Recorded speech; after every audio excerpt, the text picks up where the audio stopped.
We're doing something and it's great. Hello, everybody. And welcome to this week's indoor adventure starring all of these absolutely wonderful people.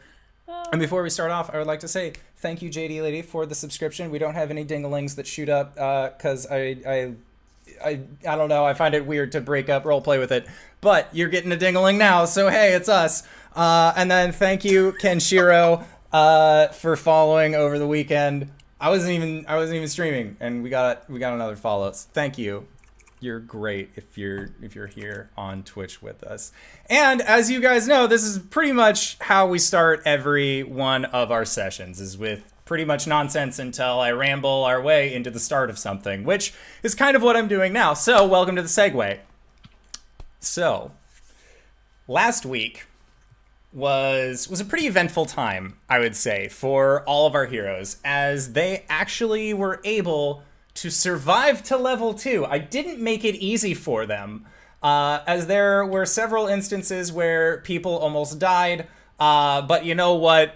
We saved ourselves from having to introduce new characters this early on into the campaign by them actually doing an amazing job and killing everything that I threw at them. So not only did they solve a Mean Locks puzzle, but they also escaped a maze created by a gnome boss, the Big Cheese, who is, well, he's in kind of a conundrum right now, to say the least.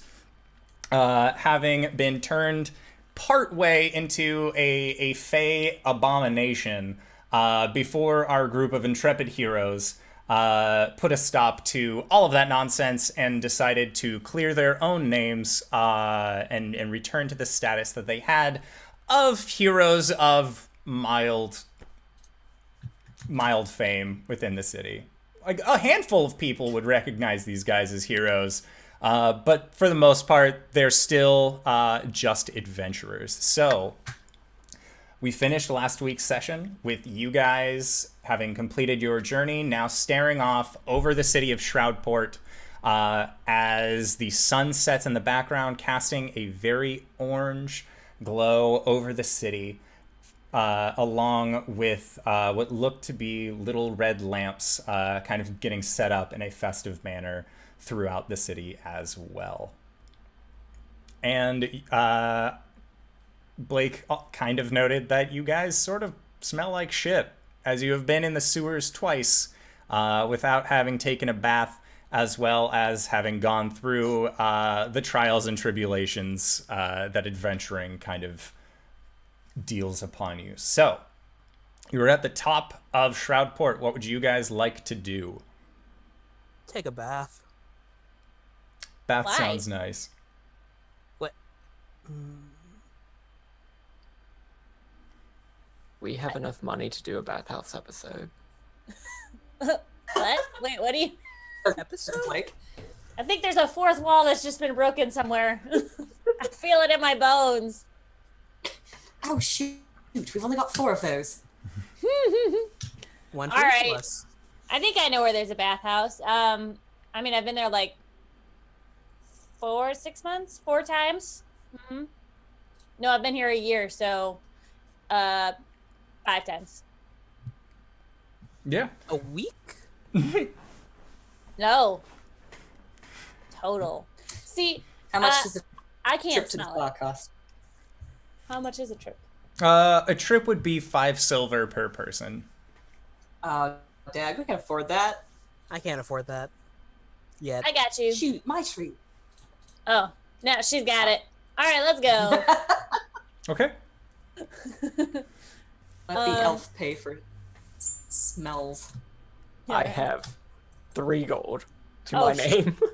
I have 1 gold to my name. I don't think I bought any. Maybe I bought one thing, so I have money. So I can. I've got 59.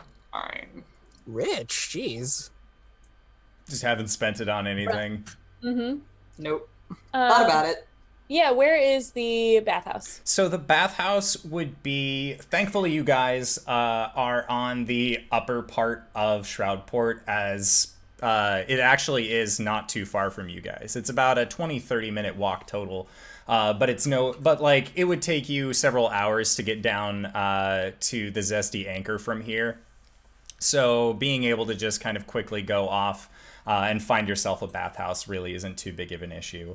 And when and you guys have approached this bathhouse, and it is a relatively familiar place to you. Just in passing, not in frequency of actually going into said bathhouse. But, you worked as a retainer there in your first week here, and they realized, it's kind of like hiring an illiterate librarian. They don't really go together in terms of job expectancy. So you parted ways, actually on pretty good terms comparatively to how you have left other jobs. So you progressed onward in your personal career decisions. So you guys go in, and there's just a half elf behind the desk who seems very clean, very nice jawline, shaved, hair pulled back into a tight bun, and you can see that they actually have two little sticks kind of keeping their bun in place. Just, oh, hello, how can I be of service? Are you all looking for a bath? Yes. Oh. Yeah, apparently we stink. Yes, that's not an apparently, my dear. That is factual. I'm assuming you know the rates. If you've been here before, I think, I've heard stories of you, and he points to you, Gwen. It's like, I had to drain the whole tub afterwards, and that really, it's inefficient. Yeah. Inefficient. But customers are customers as far as I'm concerned. I don't own this place. I merely work here. Got a lot of opinions for not owning the place, but that's okay. We just need is there like a shared bath or like... Oh, you're looking for a communal bath. Do we want to take... I don't care. Do you guys care? Not really. It's all right. I'm not going to look at your dingling. Okay, I guess. They give you a courtesy towel. We do. A little cloth that you put over your junkle. Okay, if you say so. And he's just kind of politely nodding in the back. Just, yes, we do. Mm-hmm. We make sure to prestidigitate every single one after use, so you know they remain clean. Magic and shit. You like that? All right, let's go. You do that with clothes too. Oh, of course. We can do it with everything here.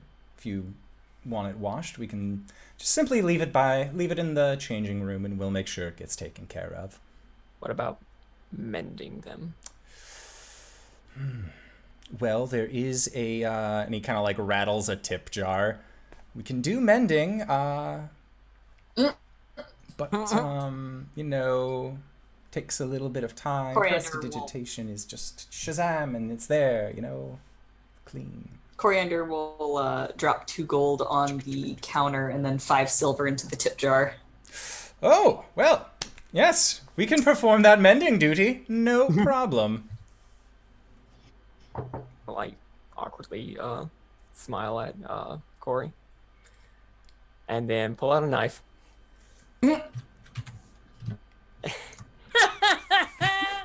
Yeah. And cut his hood to take it off for the first time in a couple of weeks. Well, it's fine. Do Dragonborn have sweat glands? No. No, They're like lizards, yeah. but we've been in the sewers. Yeah, Right, it gets all up under those scales. I also don't have shoes. So. I noticed that immediately as I just had to glance down. But a small glance. Yeah. Mm-hmm. Do you have like spines, like sticky outies, like a mohawk or anything? Yeah. Cool. Ooh. Yeah, he does. Dang. Wait, come down here. There's no way I can see. I want to see the top of your head. Oh, okay. And he'll like kneel. Okay, I'm gonna jump on your back and grab your horns. Okay. Away! I don't like this. That's so rude. What? You certainly are. And you know what? I'll prepare a room. If you guys just want to follow me, it's really quite easy. We keep everything well stocked. It's this way, and he just like leads you down. I kick your shoulders. All right, I accept this. Yeah. So yeah, he leads you down this kind of wooden hallway, and you guys come to a what looks to be a kind of inset wall, and he sets a hand on it and slides it back, and you guys can see that there is just this changing room. There appears to be a stack of robes, a stack of smaller robes, and then a healthy stack of just towels and everything else that you would need. Just help yourself. The baths are through here. And he walks over through the room, goes to another wall that seems kind of inset, and he slides it back, and there's just this tiny little porch and kind of built into the cliff face of Shroudport. You can just see this pool of very nice steaming hot water. It actually comes directly from the mountain itself, and we make sure that it's cooled down enough that, well, everyone can actually enjoy it, because I don't know if you've had direct contact with hot spring water, but you kind of need to see a cleric after for burns, so, you know, it's nice. We make sure it's supplanted with minerals to keep your skin nice and glowing. And of course, any motions just sitting onto the side of the pool itself. We have all of the complimentary soaps and scents that, should you so be inclined to use them, are of course free for your leisure. Do you have any clove oil? I mean, I've had a sore neck for a little while. I'll see what I can do. Thank you. And if I do find it, would you like for me to leave it in the changing room or bring it out to you? Why don't you, like, come out of, like, just push it out of the changing room, because Okay. I don't think you guys want us. Yeah, no, this is why I ask questions before I deliver the goods. Appreciate your discrepancy, sir. Russian? Answer. Yeah. That seems like a better word. Gwen starts getting undressed. All right then. You all have a good time, unless anyone else had questions. And he like kind of turns around. Okay, no questions, good. And he just starts showing himself out as this halfling just starts undressing in the middle of this room. Some wrappings to get up. So yeah,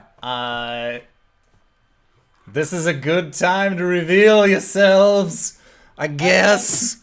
So this is not what I had planned for child, today. He's in a temple, and oh wait, no, not backstory. So as Gwen is getting undressed, you guys see on her back with her hair pulled to the side, she has some massive tattoos on her back that kind of look very tribal, not halflingish at all. But that's it. And she pulls down her hair and she walks out. Full head of hair. Oh, like, yeah, your braid is pretty long, so the fact that you just haven't showered and kept it all contained, it's either like you undid all the ties and it just stayed there from the amount of muck and grime that it's just been caked into your hair, or it just floofed out. Yeah. Yeah, I guess Caelum just starts like undressing and putting his armor away neatly. He has like those scars from the marrow. That's about it though. So as Blake's taking off his clothes, he has scars all over.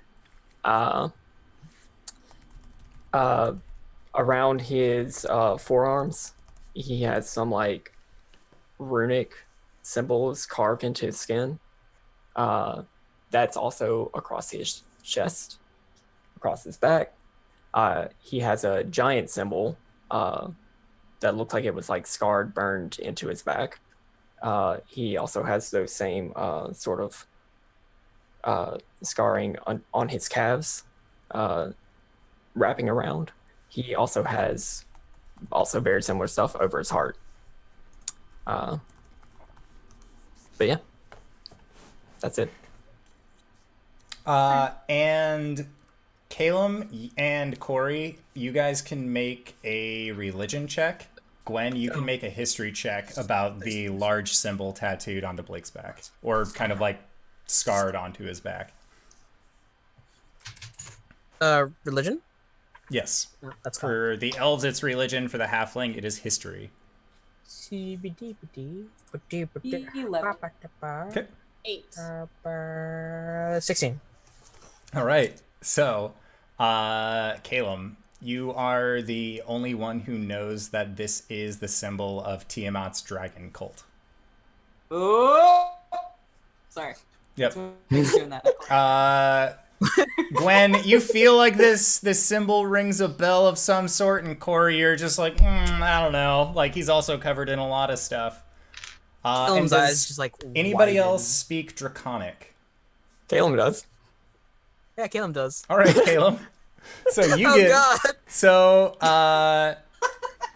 yeah, you see that on Blake's chest, tattooed into from collarbone to collarbone on his shoulders, it says the words "A life as a vessel," and on his back, above the Tiamat symbol, it says "A life as a king." Over his heart, it looks like part of a message has been carved away into his skin, where it's like malformed scales growing up, but then it continues to say, "Becomes the gate." These are like some badass prison tats, you know? It's like Caelum's eyes just like widen. He's like, okay. Like Blake's good people, like from the few days they've spent together, so he's not gonna initially question it. Maybe like down the road, privacy sort of dealy, like. But for now, it's like. Yeah, no one else is really making a really big deal about it, but you definitely get the chance to read into all of this throughout the evening. Blake does not even like acknowledge them. Caelum's like holding a towel to his chest, like, okay, I'm gonna be in the bath now. He's the kind of guy that would put the thing on his head, right? Well, when When you're done. Yeah. He's got long hair, man. He has long hair. Now, where are all these tats again? Are they like across the chest, across the back? Like where? I'll post it in Discord. Yeah, it is around the forearms, around the around his calves, and then there is one that stretches down on his collarbone, and another that stretches across his back above the Tiamat symbol, and then there is also more etchings above his heart. That is way more detail than I put into mine. That one says live, laugh, love.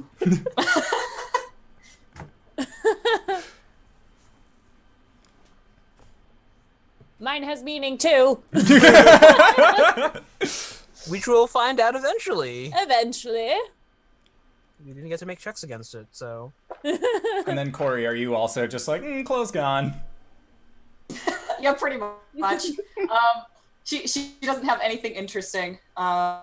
She's just like no tattoos, no scars, fresh face, this little baby.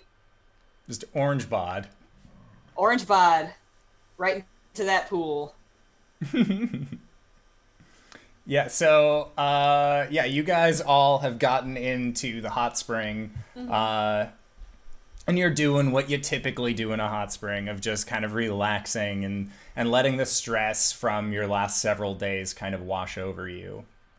You no longer feel the weight of that not exactly interview, but more interrogation by Skavix. All of that just sort of leaves for even just a moment, and you feel a sense of calm that the four of you really haven't felt in the last several days, as everything has sort of just been go, go, go from where you kicked off. How big is the bath? The bath is about 20 feet in diameter. Caelum, like, doggy paddles out. He gets pulled under. We never see Caelum again. No. There's a harpoon that comes out of the bath. The mayor comes out. Bet you thought that you saw the last of me. I'm still cleaning! You'll never be queen. I don't know. We better watch what we say. This water comes from the mountain. There could be some Cthulhu-esque monster in there. I'm right Really? here. I fought naked before. I'll do it again. Cori, will you brush my hair, please? Oh, absolutely. Ah, I've always wanted a little sister. And then she splashes over there. Produces a comb out of nowhere. And at that point, you just see the door kind of like slide open enough that a little jar of oil gets pushed forward, and then the door closes again. And it is the clove oil that you asked for. Nice. All right. After you brush my hair, I'm going to need some on my neck because this is going to hurt like a bitch. All right. I might be trained in medicine. Nope. Good luck. Caelum, you want to rub oil on me? Alabaster beet red. You see him like slowly sink to the bottom of the pool and like a couple of bubbles, and then the bubbles stop. Oh God, go get him! I literally have to sit on the steps, by the way. Or stand on the steps. Yeah, Caelum will help out Yeah. after extracting him from the bottom of the pool. Blake, where'd you get your cool tats? What? Oh, I don't know. 12? What? Oh, for a medicine check? Mm-hmm. Yeah. 12. You apply the olive oil or the, not olive oil. Yeah. Oh boy. Yeah. You Wrong kind of party. You apply the oil, no problem. You kind of knead it in there, and it's... I mean, I make unnecessary, like, noises. Yeah. Feels great. Okay, I'm done now. That's back in. To the tats question, I do reply, I don't know. You don't know. I mean, tats are intense, man. At least the way I got them. Are like magical. I don't know. Was I it just really like, don't. did you get really drunk one day and then you just woke up with tattoos all over you? No, I've kind of always had them. Baby tattooing. It's a thing. Where'd you get yours? What? I got mine. I proved myself to my elders, and I was allowed to get the tattoos of some of the fallen warriors of the tribe. Only outsider to do so, might I say. Impressive. Thanks. Which tribe was this? Oh, I've got a tribe in the north. We're we're part of the Titan tribes, but it's just like a bunch of Goliaths that kind of branched off, and I can't remember the name of the tribe right now. the Tread Thunder Clan. The Tread Thunder Clan. You mean like Walk Lightning? Do I know what a Goliath is? Yeah, I would say that you would know. You've come into contact with, like, just through passing. They're not a very rare thing. Like, very rare in general. And they kind of exist towards the northern hills, which is where your blood hunter camp was stationed. So you would have come into contact with them a few times, but it was mostly through trade. Like, they never really saw anything to fight you with, or like to get into combat with you about. Yeah. That explains a lot, I think. About what? Nothing.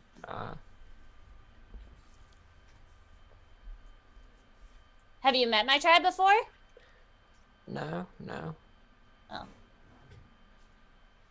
They're pretty cool. I mean, in the scheme of things, yeah. The door just slides open. Do you need anything else? And he's like trying to cover his line of vision so he's not looking upon customers. Do you do tea? We do. Green, floral. What kind of tea are you looking for? He's just covering his eyes as he's making conversation. Jasmine. That we can do. I'll be right back. He just door slides again. You wouldn't happen to have... What? What? You cut out wings. Loot is continuously, Zoom is continuously telling me that my connection is unstable. So if I cut out, I don't know. I've never had this happen before. You moved. Are you in a different spot? No, I mean, like since last week, I haven't moved or changed or anything. It's done that to me a couple of times. I've actually had to restart my computer, but it works fine for a little bit. After. Okay. Well, when we go on break, I'll restart my computer. Zoom, please. Zoom, please. Twitch witch, please. Oh, Twitch is fine. It's Zoom. Zoom wizard, please. Zoom wizard. Dr. Zoom, Wizard of all. Dr. Zoom. Dr. Zoom. Dr. Zoom. Okay, I like that. Dr. Zoom. You are not a DC ripoff character. Please help us. Yes, Coriander asks if he has apple spice. Yeah, he acknowledges that as well and agrees to bring it out with the rest. So he has jasmine, an order of jasmine and apple spice. Yep. There are some leaves floating in the water that weren't there before. Oh. Okay. Is this like good or gross? What, there is? Where'd they come from? Like what? You don't get leaves stuck to you sometimes? It happens. She just kind of picks were one they up from me? out of the water. Were they in my hair? A lot of things are in your hair, Gwen. Just an entire gnome. Yeah. Oh. Pops out.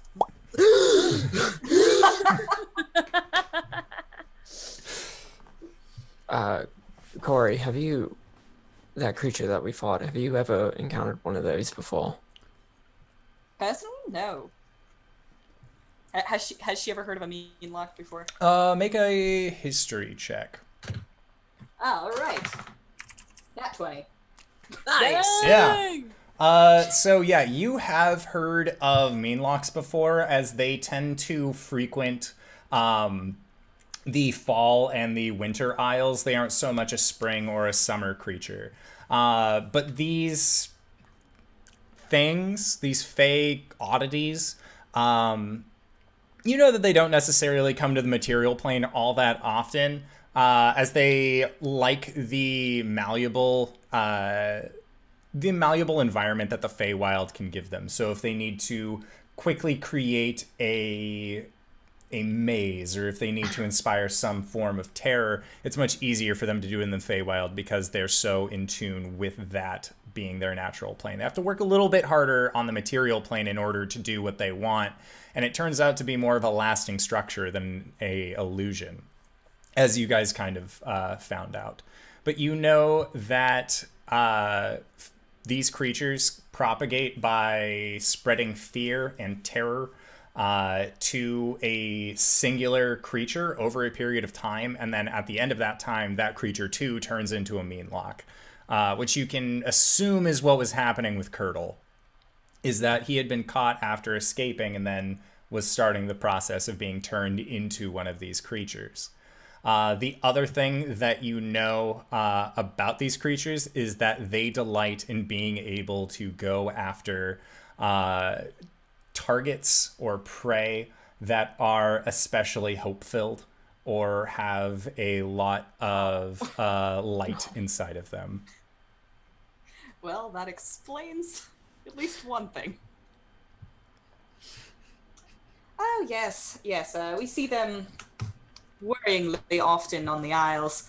Wasn't expecting to see them on this side of the plains. But yes, yeah. I have to keep my eyes open for them. Meddlesome creatures.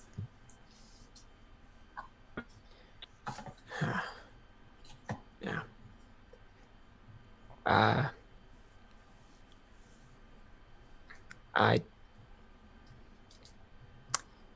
fucking hated it. I hated every moment of being in there.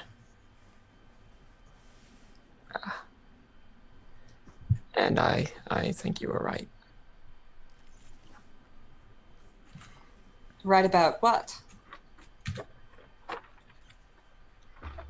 That's something that I probably shouldn't get involved with. Sorry, I don't know that. Shut up, Alexa. It's the new patron everyone's been talking about. Twitch, Alexa. I haven't spoke to Amazon. Can't use true names here. Hey, No true names. you don't want to pursue a Fey patron. No. I don't think I want to pursue a patron at all. No. All right. You said you saw a friend down there. Trying to change the subject. Have you heard of our Lord and Savior Tempest? Saloon's always recruiting. He You was guys a see good the friend door of slide mine. open and T comes out. And the door closes again. It has your various teas upon request. I'll hand the apple spice over. Yep. Take a long drag of that. It's probably too hot. Drinks it anyway. A little bit. Hey, Cori. Oh, sorry. Yes. Oh, it's okay. Go ahead. While you're talking, can you help me swim? Like, hold yes, me up? yes, and I'll just- absolutely. Sorry. Actually, I literally forgotten that was a problem. I just don't want to stand on the stairs anymore. Right. She'll just kind of like support her whilst she doggy paddles around in circles. Continue. Well, I had a good friend growing up. His name was Cypress Hellbore. And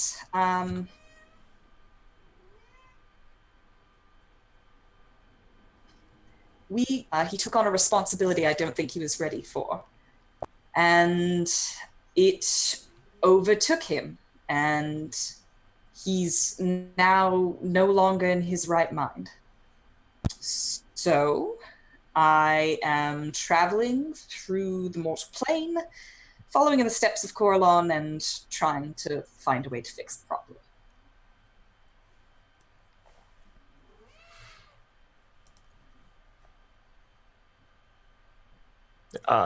All right. He's just gonna like respectfully nod. Yeah.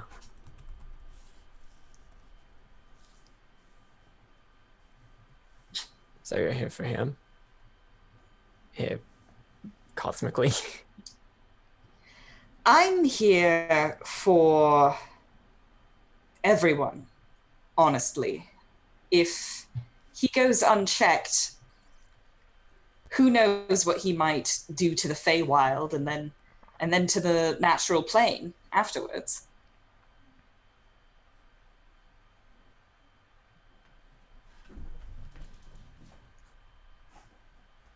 Wow.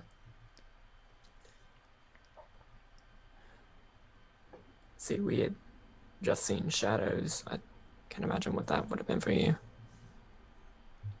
Well, it was frightening, but it wasn't him. I had my suspicions that it might be an illusion, which was the reason why I was being so evasive. I didn't want to believe it, really. Honestly, it's kind of a relief I didn't see him again. Yeah. All right. How's the swimming lesson going? Cori, make a charisma check. Gwen, make an athletics check. Oh, she did. She died like 10 minutes ago, man. Ooh, that's a 9. They're not going overly well. Yeah, that's a 9. Actually, that's a 9 for me too. Cori's split focus right now, trying to have backstory. Yeah, she's trying to have some exposition. The entire time, just like water splashing and paddling, and you're like kind of getting splashed in the face from Gwen, just like flat handing the water, trying to like not really getting the scoop motion for the doggy paddle. So yeah, you don't really gain a whole lot of headway in swimming, and you cause a little bit of a mess, but you guys are able to have your conversation otherwise. Bring me back to the stairs! Bring me back to the stairs! Like she starts crawling up on like Cori's shoulder the way that like, and like the way the little sibling gets on top of the older sibling and then starts making them go under, not realizing how heavy they are. Mm-hmm. Can you tell that I was either the little sibling or the older sibling? We'll leave it up to you to decide, chat. Which was Danae? Schrodinger's sibling. So she'll take her over back to the stairs.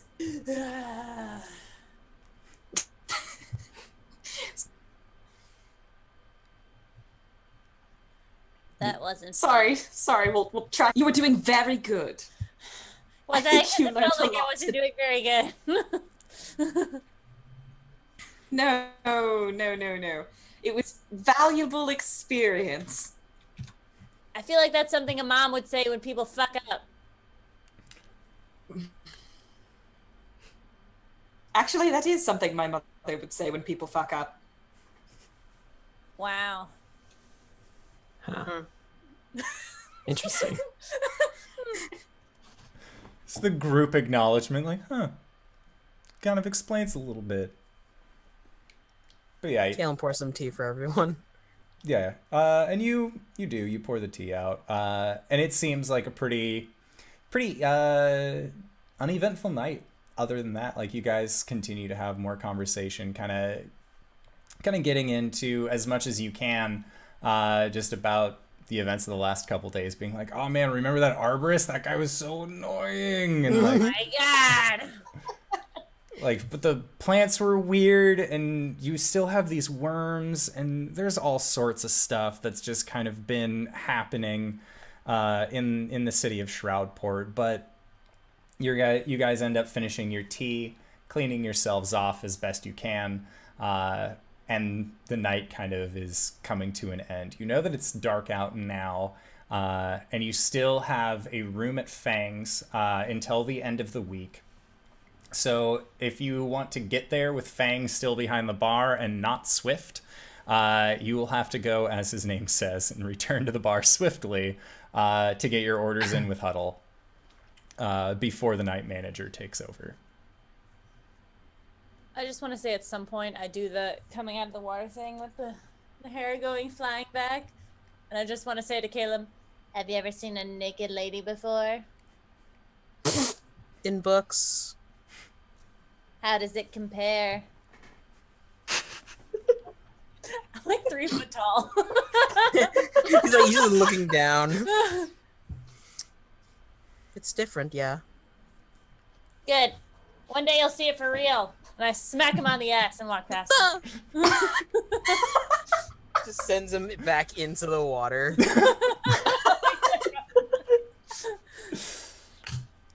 And so, Oh god, he can't swim either. He actually like surfaces and he's like floating. He's learning. he read a dream book. I read a dream book and now I know how to swim. Oh yeah. Kind of. We haven't gone into that a whole lot, but we'll figure it out. We'll workshop it. I don't know what's happening. Good. You can at least Anyways, float. so It's something. yeah, you guys go back into this changing room, and you can see that all of your clothes are nicely folded up. And they all do look very clean. They have all been kind of like perfumed. Your leathers have been oiled, so that way your clothing actually smells nice now, as well as you guys kind of feeling better and more washed and bathed. I didn't know this was white. Huh. Wasn't that like brown before? Yeah. I mean, it was like a cream, but yeah. More like a top. Yuck. Yuck. Big yuck. So they mended my hood, right? Yeah. They mended your hood, but I mean, it's going to be difficult to try and put on now as well. Yeah. I'll just keep it off. Weird. Yeah. So yeah, you guys are able to leave this bathhouse, and you wave goodbye to the attendant whose name you never asked for and name he never gave, and he waves you guys on as well. And you exit back out onto the street, and it's very well into the evening now. The sun has gone down. The temperature is starting to get a lot colder than you're necessarily used to, mainly because you also just came from a very hot bath, so having this kind of cold ocean breeze then wash over you is like, ugh, a little chilly. But it seems like the town itself actually has a lot of warmth in it right now, as these kind of red basket lamps are just spaced evenly throughout to give a proper vision for creatures that don't necessarily have dark vision of their own, to still see through the city streets. And you guys continue onward, and it does take you about an hour and a half to get down to Fang's, and the entire time you've just kind of been acquiring street beers from people who are having uncaking parties of their own, as it just sort of seems to be just kind of a festive day. And they let you know that they're just celebrating, they're celebrating the new season. This is the mid-fall celebration. And once fall ends, they'll have one to kind of usher in winter. But this is the last true fall festival that they will have for the remainder of the year, where this season is in its prime. And yeah, so you guys are able to get your road beers or road water, in Caelum's case, on occasion. And you make your way down to the Zesty Anchor. And when you get in, you see Fang actually passing you on the way out. And he just says, all right, like, you guys are looking for places to stay, right? Like, you're not just gonna keep coming here, calling my bar a base of operation. Like, it's cool if you do, but you gotta pay for it. I'm running a business, not a charity. Yeah. That was the intention from the beginning. Awesome. Cool. Just checking. All right, you guys have a good night. And he just kind of walks off. And you can see that he's going up rather than continuing through the squeeze where his bar is located. He seems to be heading towards the market and the festival. Bye. By the way, what are we doing after this? I mean, do we want to stick around, or we're kind of a unit now, right? I was kind of thinking we head north. I'm down. You guys can meet my tribe. All right. Yeah, a lot of things that have been happening around here, they seem to have originated in the north. The fire, the worms. Oh, thank you, Alex, for choosing things. Bits for the bit god. Bits for the bit god.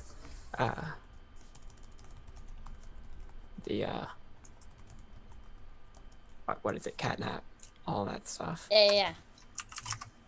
The big cheese is.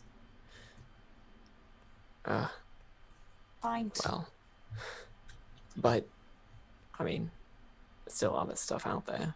We can look for that, or just go in search of other people who need help, or anything. We can figure out what to do on the road. Yeah. Yeah, I didn't think I'd get this far. Like in life or tonight? Or like with us? Yes. We die a lot. Almost die. But no, I mean like we. Oh, sorry. My guild. Oh. Yeah. What? Sorry. Did they die with honor? In Honest battle? death, yeah. Then you can't be sad for them, man. Right. Yeah. But I figured I'd already be dead, so. Well, you're kind of From the hardy sounds of and thing, yeah. you're already ahead of the curve. Yeah, so I'm pretty much good doing whatever. Cori? Yes. Yes, I'd like to see more of this plane. I mean, Coralon never stayed in one place for too long. Sounds, yeah, sure. Yeah, so we head back to the To the zesty back anchor. to the room. Yeah. So Pack up and leave in the morning, or like? Can we do it in a few days? I have some things to take care of. Sure. yeah. So yeah, you guys go into the zesty anchor, and you can see that it is a hubbub of different customers, as it always is. And you've actually kind of seen some familiar faces lurking around this bar at this point. You can see that Mirth is still on staff. Our lovable tiefling barmaid, Swift as the Ten Winds, is currently at the bar, just smooth talking it up with some customers.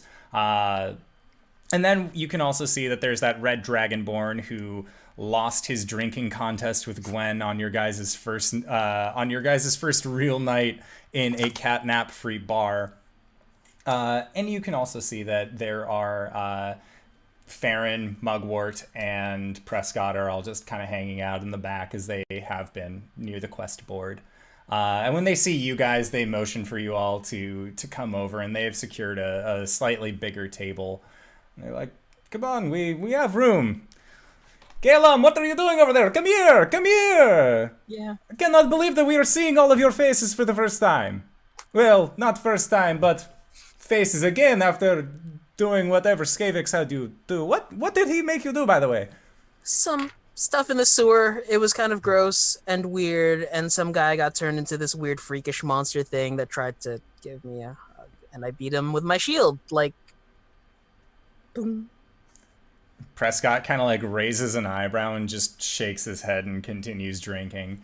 And Farron just like kind of looks at you with a very earnest appreciation. It's like, I mean, that sounds like it was tough. What have you guys... Did he really do... Did you guys see him do this? Yeah, he was such a badass. He was on his own for the majority of that dungeon. Like, honestly, I got lost. Really? What happened?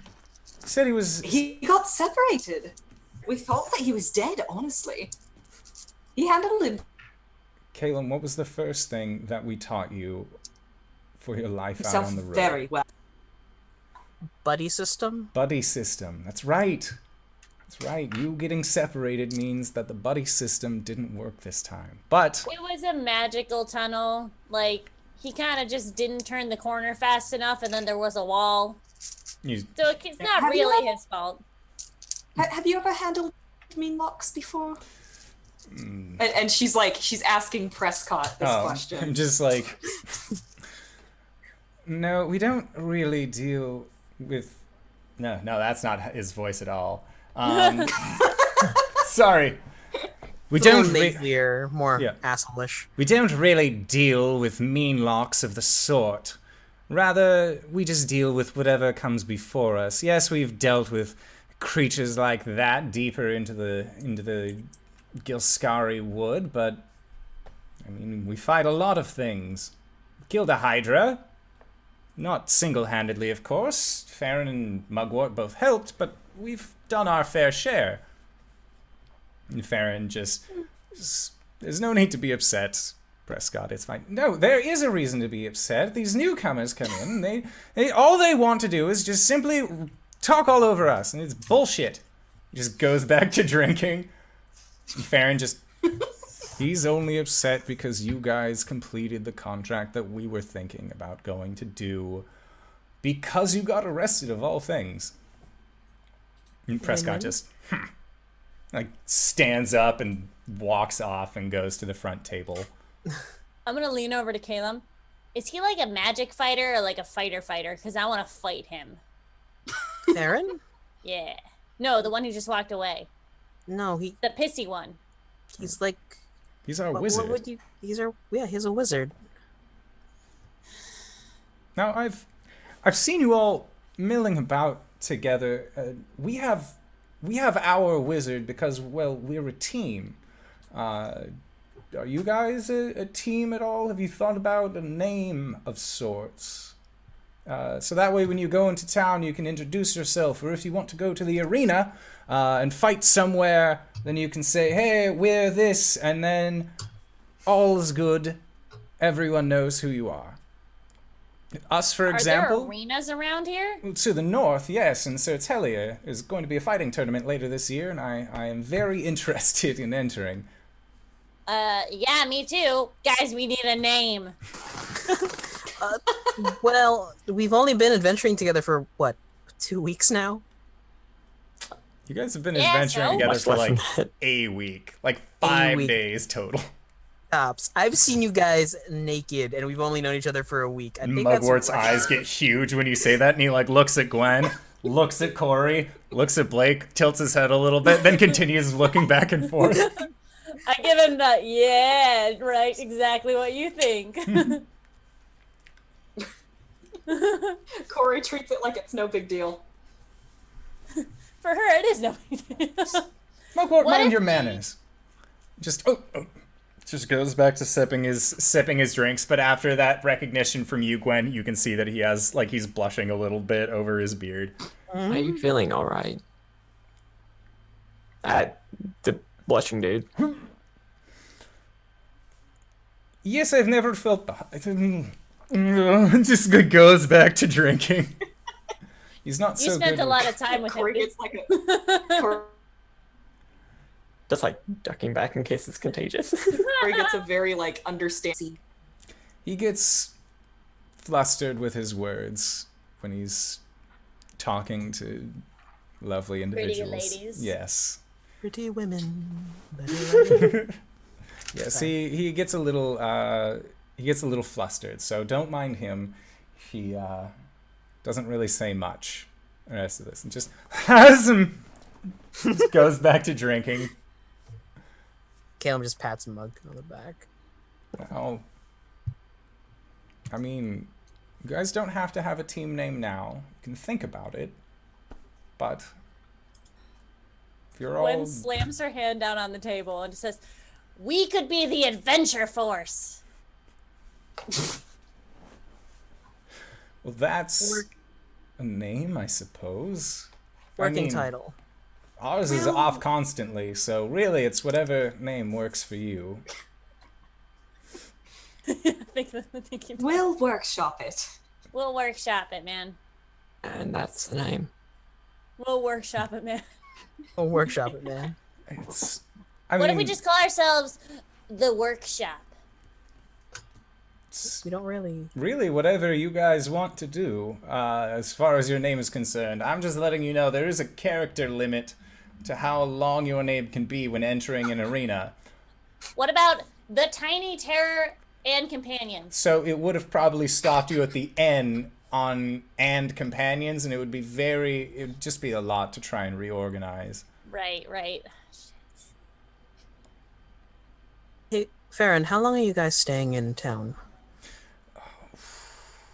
Well, we were thinking possibly catching a boat and sailing to the Isles of Arath, because I haven't been there yet, and Mugwort keeps saying that he wants to make the rounds on the continent. So I figured we'd go there. It's really quite an interesting place. It's an island they say is ruled by a large copper dragon. And those are pretty credible claims, as there are very large statues of a copper dragon placed throughout the city. And he does make appearances. Fought a dragon before. Yeah, I wouldn't fight him. Not this one. If dragons still were an issue here, then I'm sure you'd probably find one. But really, there hasn't really been a large dragon sighting in 1,000 years. There've been dragonborn, sure, but no real dragons. Well, other than the one that lives on that isle. Huh. I'm interested to see him myself, to say the least, so we are going to be shipping out in the morning, or at least in the next couple days. Why? Immediately in the morning? Oh, talk to the ship captain. They prefer to leave as early as possible. Mugwort looks at him. We could probably convince him to wait a couple days. A little extra coin makes birds sing.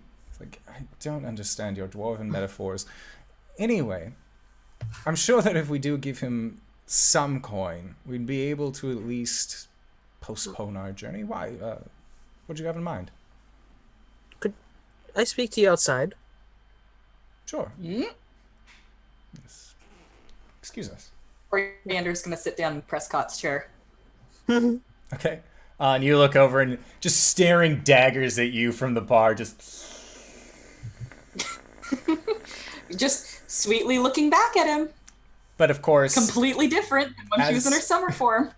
As he's doing this slow sip, you see Swift kind of slide up behind him. Can I get you anything, Jan? He like chokes on his drink because he was so focused on just staring at you.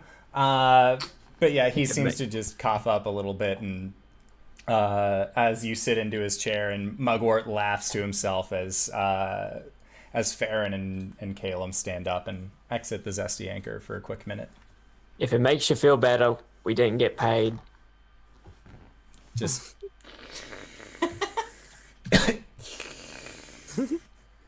all right, I tried.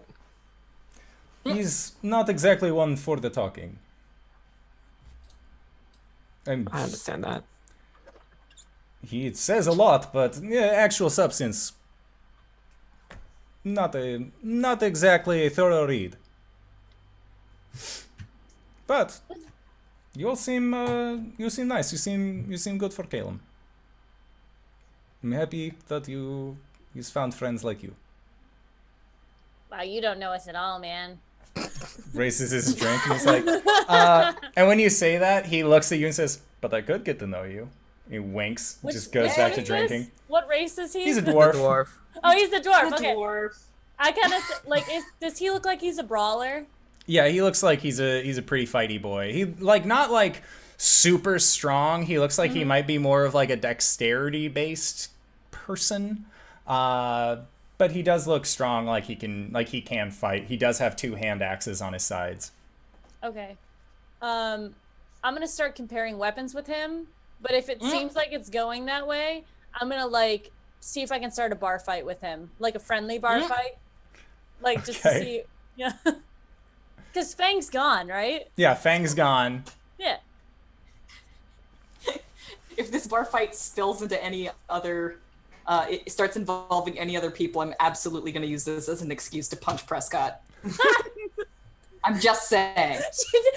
The bar fight's over here, and she just stomps through the crowd. Face steps over, socks. Just face steps, just poof. Okay.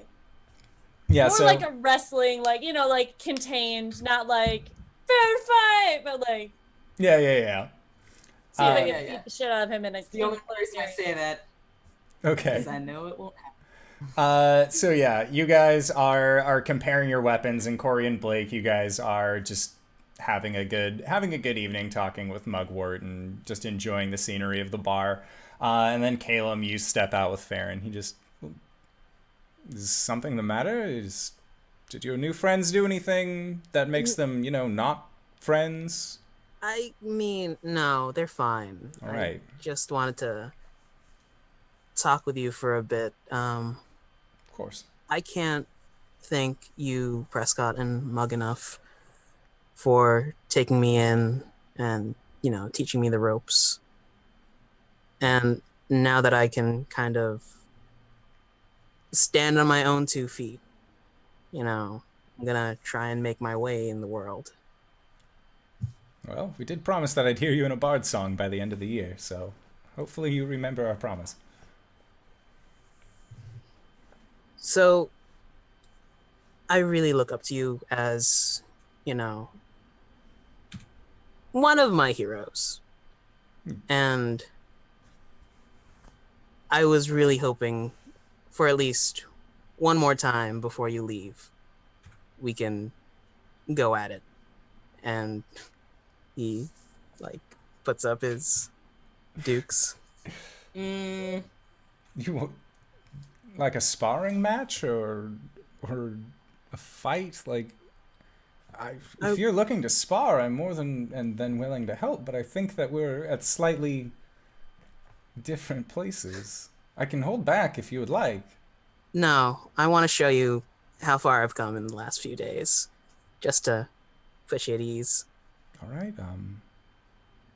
You know what? I'd like that. I'd like that a lot. There's no real good place in the city to do this, but meet me at the gate on top of the hill, noon tomorrow. We can get this done. We can. I'm excited, to say the least. I am curious to see what you've learned this last week. Caelum just does this wiry smile and reaches out his hand. And Farron, he clasps your forearm, and just pulls you in and gives you a hug. When you do, he pats you on the back a couple times. I know you're going to do great, buddy. Remember, no hard feelings. Nope, none at all. He just laughs to himself as you guys walk back into the bar. And so yeah, we go back to the bar, and Gwen, you are are you saying we should start a fight, or are you just looking to deck Mugwort in the face? You're muted. I'm gonna see if he's into it before I just throw a punch. But I'm gonna be talking myself up and be like, yeah, I'm this really badass fighter. I'd love to show you a few moves if you're interested. Not hey, I'd love to show you a few moves upstairs, but I actually want to fight you if you're down. I mean, I would be willing to fight, just not here. Why not? Because I like drinking here, and Swift would beat the shit out of me. I'm sure you're very strong, yes, but I like having watering holes I can go back to. All right, fair enough. Where do you want to go? I mean, I have a room upstairs. So I could fight you upstairs. What? What? Who said anything? I'm saying, if you're looking for maybe a fight, and you say that you have space for fight upstairs.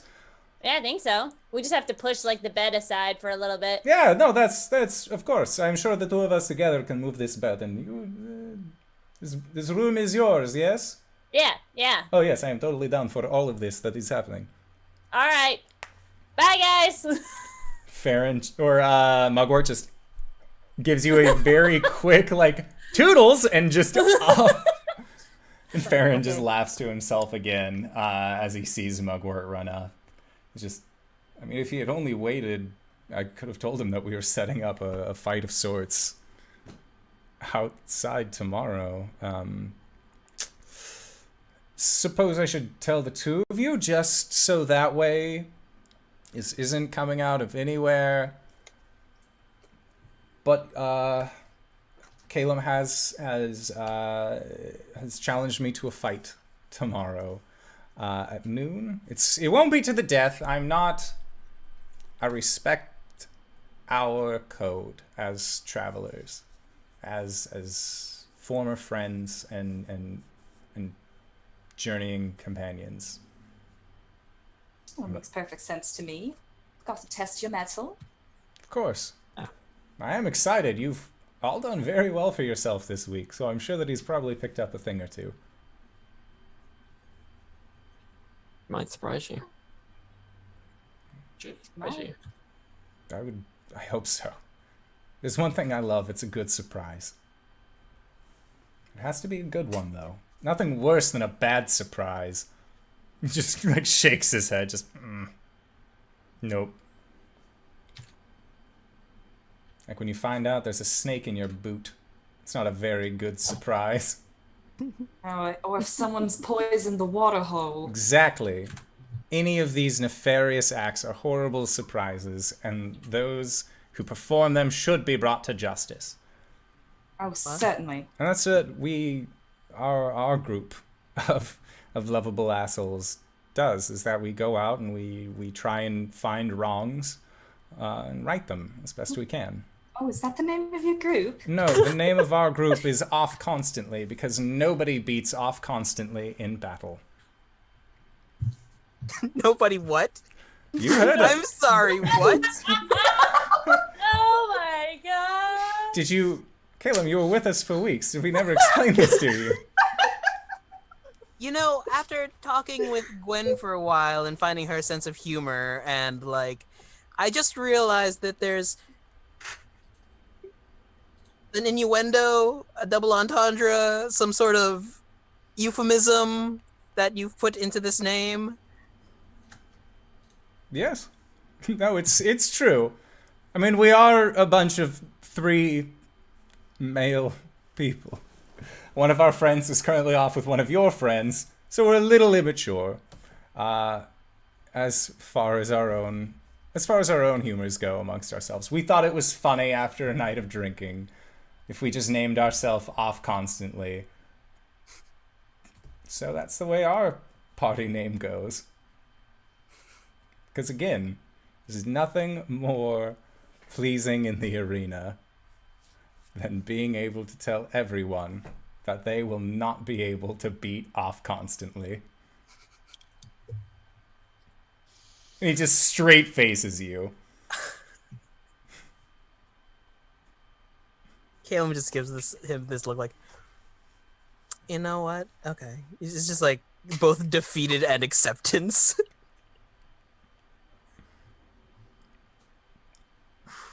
Well,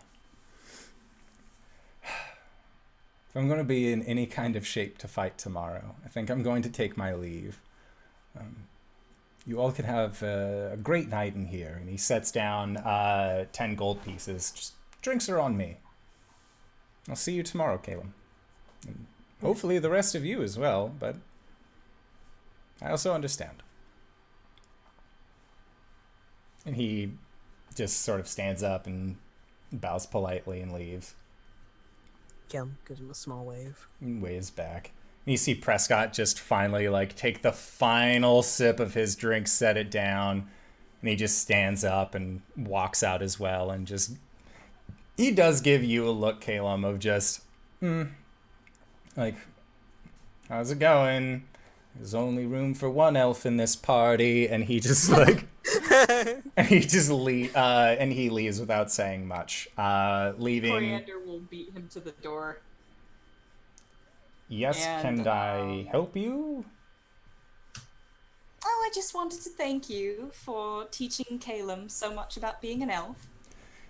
Well, I tried my best. There was a lot of unlearning that needed to be done first. So I think if you really consider the matter fully, you'll understand the situation that he's in.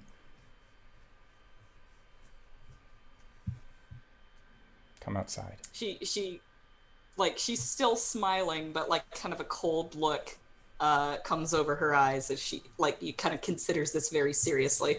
Just come outside. He's having a good time. I don't really want to talk about it all that much. So how did you get your hood stuck on your horns, Blake?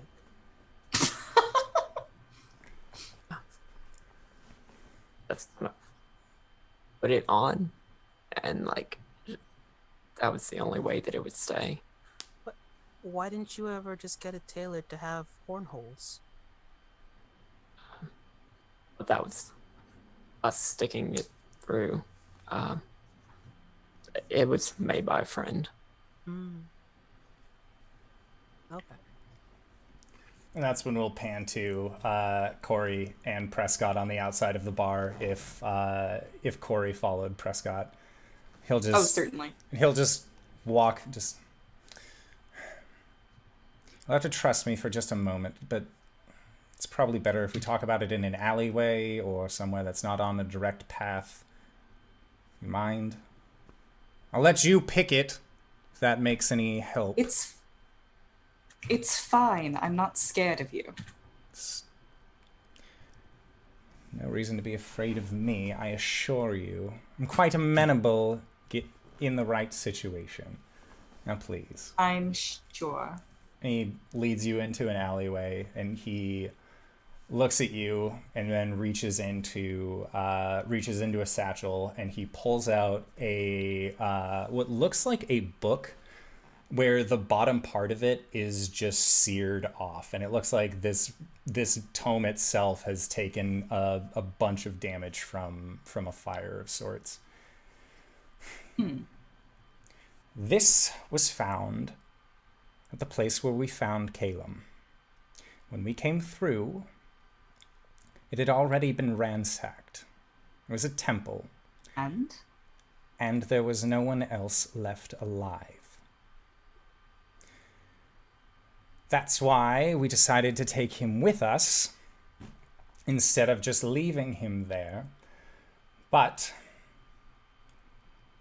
we did have to get him to unlock the door.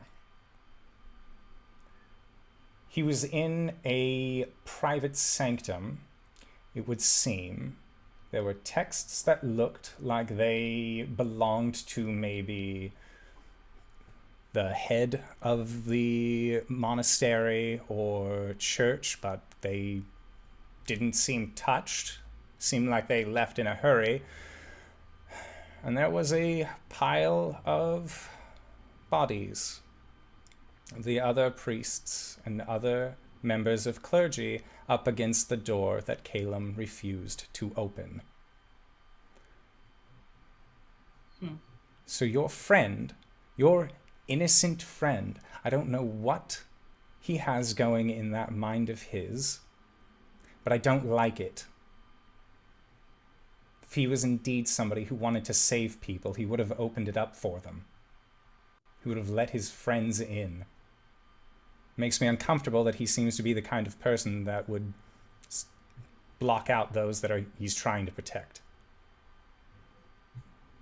So I don't know what you want me to do about it. I'm sorry that it makes me a little terse to go over the subject. But every time I see him, I just see the scarred remains, the seared remains of everyone who tried to get into his sanctum and all of those that he kept out.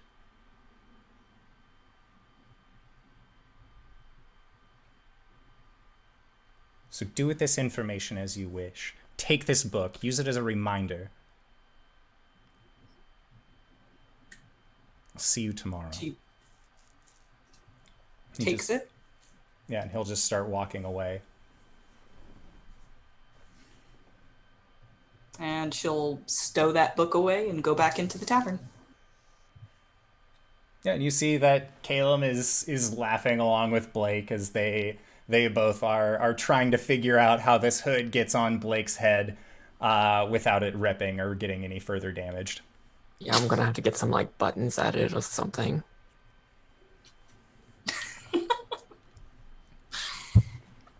Cornholes, Blake. Cornholes. Just get it. I don't have any money to get it tailored. We'll get it tailored later when we get paid, I guess, from Skavex. Are we getting paid for that? No. What kind of recruitment? No. We didn't get arrested, which is enough. True. Okay. That's... I don't like Skavex. That makes two of us, Coriander says, sitting down, as if nothing happened. Are all Dragonborn like that? Obviously not.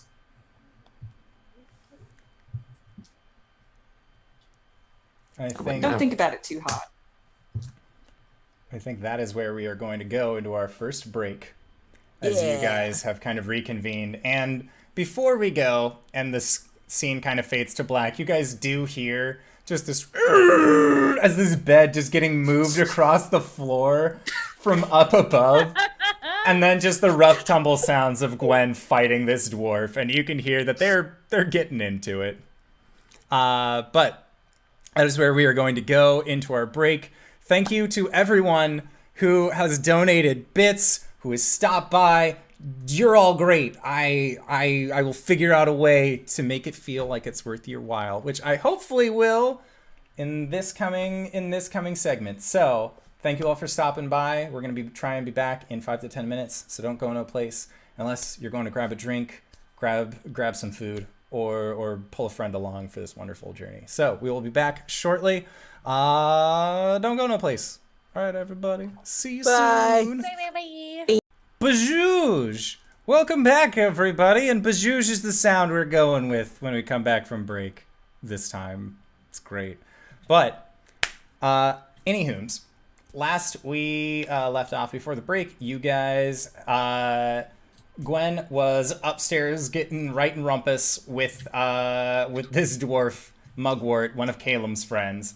And then the three of you were, of Caelum, Cori, and Blake, were all sitting downstairs enjoying a nice drink while getting service from Mirth, the tiefling bartender, as well as Swift as the 10 Winds, the tabaxi night manager here at the Zesty Anchor. What would you guys like to do for your evening? Chill. Yeah, for the most part. Okay. Do y'all mind if I go talk to the gentleman over there? By all means. All right. And I'm gonna pick up a drink and go talk to Mr. Red Dragonborn. Okay. Yeah. Yeah, and there's this Dragonborn that seems to just kind of like be getting into his cups with his friends as he normally is. Oh shit, he's not alone? Well, like, he's just kind of like hanging out. He's not there with people that you've necessarily seen him with before. Like, he seems to just frequent the bar and talk to people and just go up with what they're doing. So you kind of wait for a lull in conversation, and then he makes eye contact with you and just, come on over. All right. Yeah, it is. I feel so welcome. Yeah, come on. Yeah, we're all fine here. Hey, I've seen you around a couple times before. What's your name? My name's Blake. I'm Van. It's nice to meet you. And he puts his hand out to shake yours. Yeah, don't see a lot of Dragonborn around here. Yeah, we're not exactly the most common breed on the continent. I will admit that, but that just makes seeing each other that much more meaningful. Now, I've been meaning to want to talk to you for a couple days. You got a tail, man. That's insane. Like, how did you keep that, man? And you look, and he doesn't have a tail, and kind of recalling Skavex didn't have a tail either. What do you mean? Well, I mean, family traditions and all of that. Well, it started off that we used to have a lot of, really long tails, but as it became kind of an encumbrance, going into battle and fighting a lot, we started getting rid of them. Just started cutting off our tails. Eventually, they started growing shorter and shorter, and that's where we are today. I got a little nubbin back there, but it's nothing like what you got, man. That's insane. Is he checking out my ass? No, it's just like you have a very large tail. I didn't know. Like the second Dragonborn that I've met. Oh. Skavix being the first. Oh God, I am so sorry. He is not. Look, we're all chromatics here. We're not bad guys. I assume you're not a bad guy. You helped save the bar. I'm not a bad guy.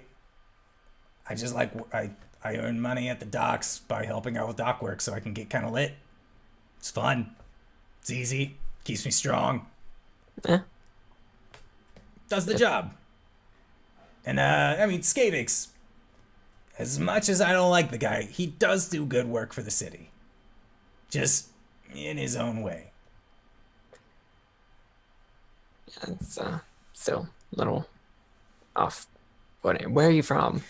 Oh, I came from the Isles of Alestria. It's, you ever sailed before? You ever been out to sea? Not really. Well, can you swim? It's a first step to wondering about a seafaring voyage. Yes, I can swim. Excellent. So, if you ever looking to hop on a boat, it takes about a month and a half, but then you can sail your way to a collection of islands called the Isles of Alestria. It's broken up island kingdoms as best as they are, but meet a lot of interesting people. It's where Swift always ends up getting all his spices. Yeah, that's what Fang said as well. A lot of folk over there. A lot of people, yeah. I mean, Two Legs talks well enough. People. As far as Dragonborn like you and me, I mean, no, not so much. There's more of us over there than there are here. But we were kind of,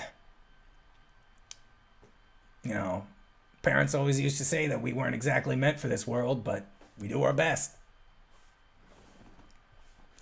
You ever heard of, I'm calling over for more drinks, by the way. Yeah, no, and he's totally down with the fact that you are ordering more drinks.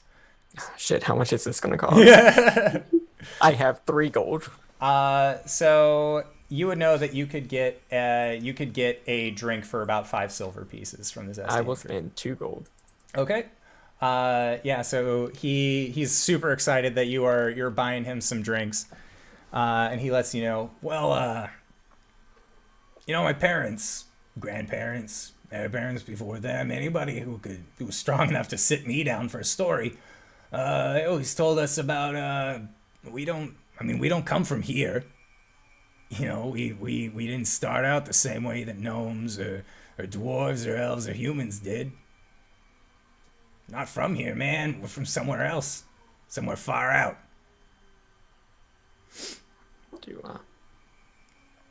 So, okay. Have you heard of the Far Wanderer, Celestian? You know him at all? His deity, god of travelers, wanderers, those seeking home. Do I? Make a religion check. 6. 7. You know about as much as he just told you. No, it was 6. Cool. Yeah. You know about as much as he just told you. Now, us dragons, Dragonborn, we have our own set of deities just like everyone else does. But it turns out, if you pray to a god that about taking you far enough away, loudly enough, sometimes you get your wish. And in our case, elves brought us here. They were trying to make a home for themselves. Fucked the plane sideways. Caused a bunch of tears. at least as far as the church knows, that just brought in outsiders like us. This isn't our home's somewhere else. I have no idea where it is, though. To me, this is home. This bar, these people, besides the smells, everywhere I go is home. But I know, deep down, I know I belong somewhere else. Yeah, I get the feeling. You have any other questions?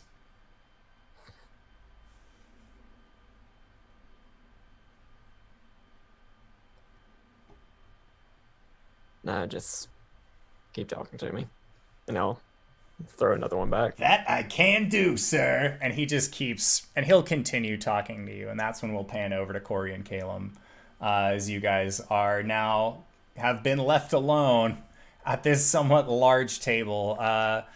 And you can see that there are some people that are coming in now, and they're kind of like looking at your guys' table. There's like a group of like 5 people, like,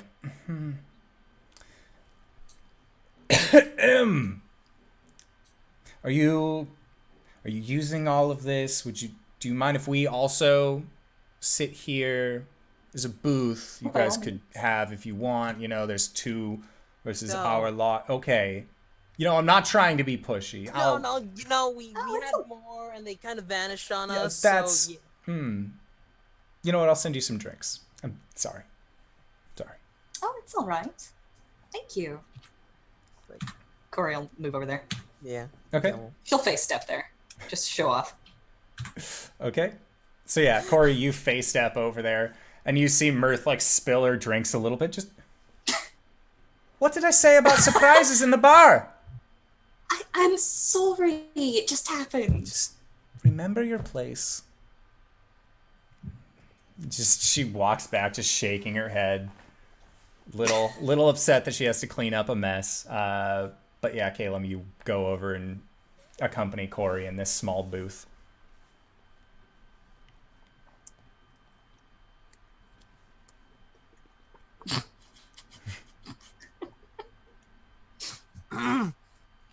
Hi. Hi, Caelum. Hi, How have you been? I'm fine. I'm good for once, which is weird. Me too. So we still good about that trance thing? So I've been thinking. Oh. Yes, about that. Yes, I've been thinking about that. Well, when did you want to try that? Oh, you know, anytime you're free in the immediate year.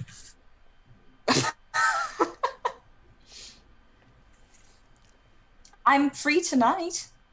Oh, okay. Yeah. Yeah. If that's all right with you. Yeah, I am totally. Yeah, sure. Okay, yeah. Okay. Yeah, so It's a date. yeah.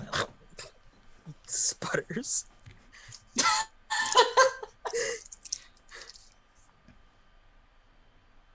Yeah, and your night goes on kind of quietly. Like after this conversation, just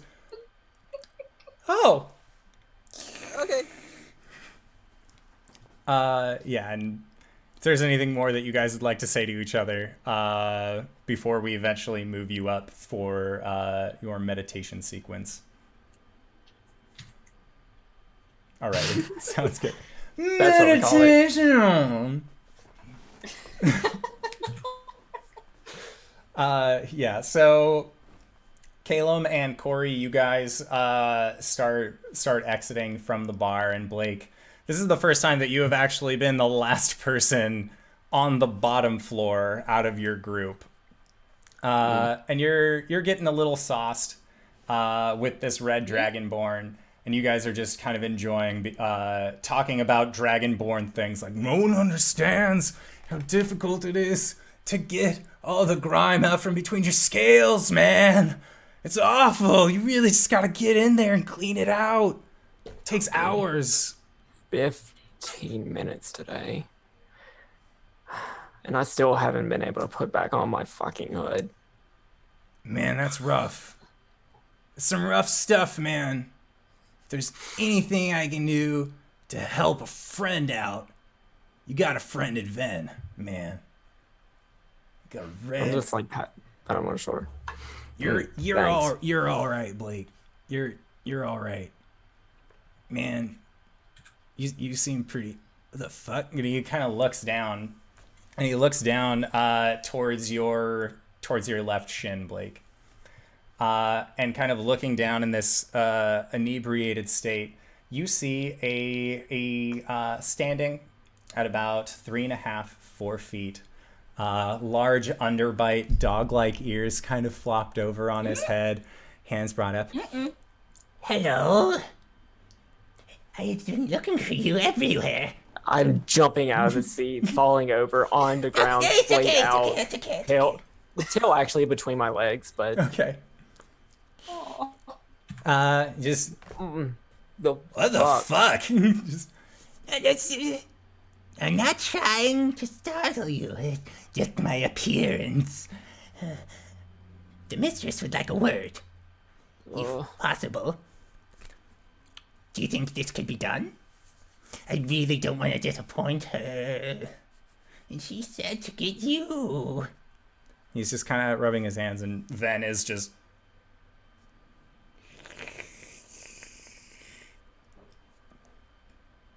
That's insane. There's like one shot that has just been put in front of me. The last one that I paid for. I'm gonna like struggle to get back up.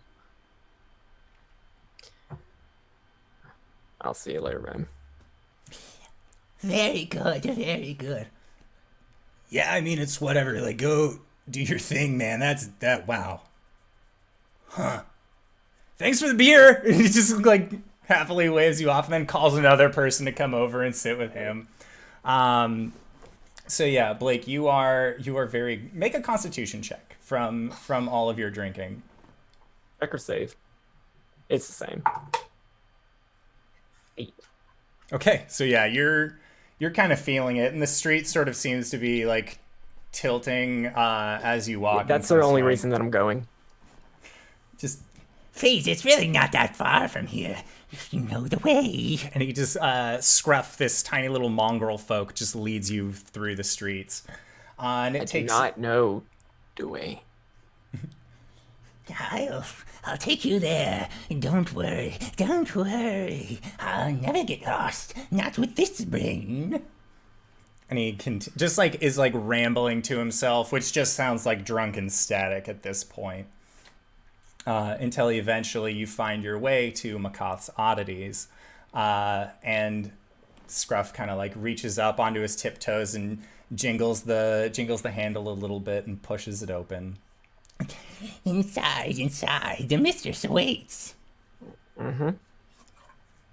Stumble in. Yeah, so you just kind of stumble in, and you hear the door shut behind you, and then Scruff kind of scampers off. And then you hear a voice coming to you. I'm in the back of the shop. If you can just meet me there. Are you? Oh, which Oh, ways to the back? you know what? You seem like you're a little worse for wear here. No, I literally just haven't been to the back of your shop. That's fair. And you see kind of appearing in front of you this very breathy, very airily dressed tiefling lady. She has black hair that sort of seems to be tied back. It's only about shoulder length, and she has her black band over her eyes to just sort of be there as a signifier that she is indeed a blind woman. Who would have thought? She kind of like she has a stick that she just sort of taps around with, and you see her come from behind a bookshelf and just it's going to be easier if I just lead you at this point. Are you okay? Yeah. Ooh. she like waves her nose, just, oh, here, just eat this. She'll hand you what looks like a muffin, but you can see that there are like some tiny little like crunchy bits extending.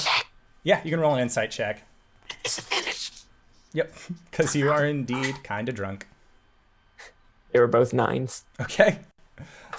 Yeah, so you feel like she's being pretty honest. She just offered you food. Everybody loves free food. So yeah, then you bite into this, and you can feel like this muffin has very crunchy bits in it, and it goes around your mouth, and as you swallow, you actually kind of feel yourself sobering up, as that whatever it is that she fed you soaks up the alcohol in your system. So what's this about? Always keep a few of those lying around when I'm doing late night requests. So this, as I'm sure you might suspect, has to do with a particular trade that we made. An error of bargain. You gave me a scale, and in return, I want to do something for you. Well, you gave us the notes. That was the deal, wasn't it? Well, that was before. You know what? Follow me, if you don't mind. And she leads you into she leads you down this little shop that's very narrow. And as you get to the counter, she uses her stick to find the doorway and brings it up and pulls aside a deep violet curtain that had kind of just been hanging towards the back, and opens it up, and you can see that there is another hallway extending in the back. It goes a little bit deeper, but it's going to be the first door on your right. Are you coming with me? Yes, I was just simply holding this, curtain open so that way you could see yourself first. I'll lead myself in. All right, and I'll go to the first door on the right. Yeah. And she enters inside with you, and you can see that this room is just packed.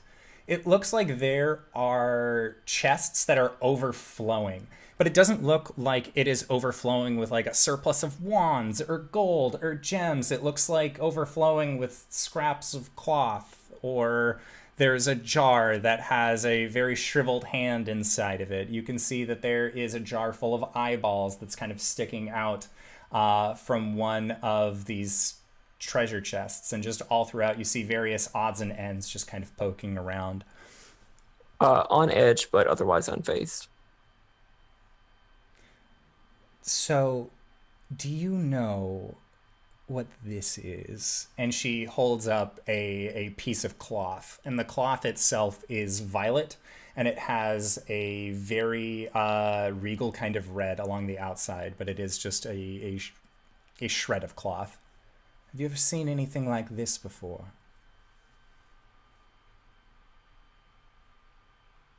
I have.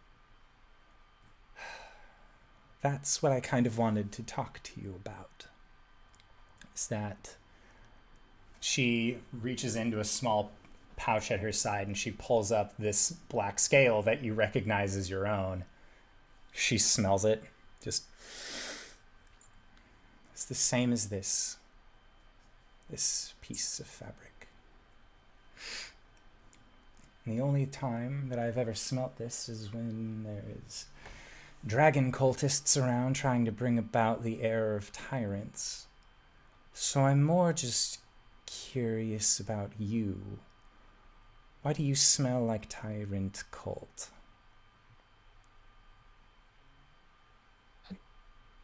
What's a tyrant cult? Well, I'll put it this way. Dragons haven't been around for quite some time, a few thousand years. And there are those mad wizards, devoted followers, who want to see those dragons back. They believe it's a throwback to a much easier means of life. And I've met cults. Sure. I sell oddities. You don't sell oddities without meeting a few odd individuals yourself. And I will admit there was a time where I was gotten the better of. I was in with the wrong people, but that's fine. But you have Fang's confidence. And so I want to complete my debt to him and give my confidence to you as well. You do smell like dragon. And not just from your ancestry, but much stronger than that. Do you feel like you're prepared to fight against these things? If these cultists came and tried to either take you because of this smell, or if they ambushed you, do you feel like you could aptly fight against them? No. In fact, I've been feeling, very fucking useless in the past couple of days. I understand that. I've been there. It's kind of goes with feeling blind, I suppose. Or rather being blind. It's not really a feeling, it's the lack thereof, to be honest. But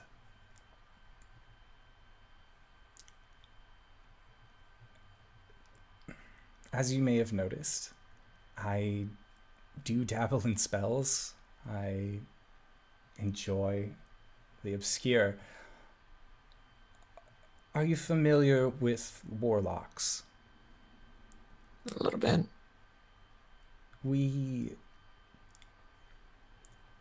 I will let you know right now, I am a warlock. The powers that I received were not my own, and I paid for them at a terrible price. She kind of motions to her face. But if I had known about different outlets for seeking that power, I would have taken them in a heartbeat compared to what I ended up with. But, stream broke. Danae is gone. Oh no. And back. I Fixed it. probably stepped on something. Sorry. It's okay. Kitty. Cat is in my lap. And we're back. And we're back. Ah. Oh, cute cat. It's very hard to Too far, do an too art far. stream when your cat's sitting on your tablet. Aw, baby. He needs comfort. Sorry for the interruption. That's all right. Continue. So, have you put any thought into seeking avenues like that?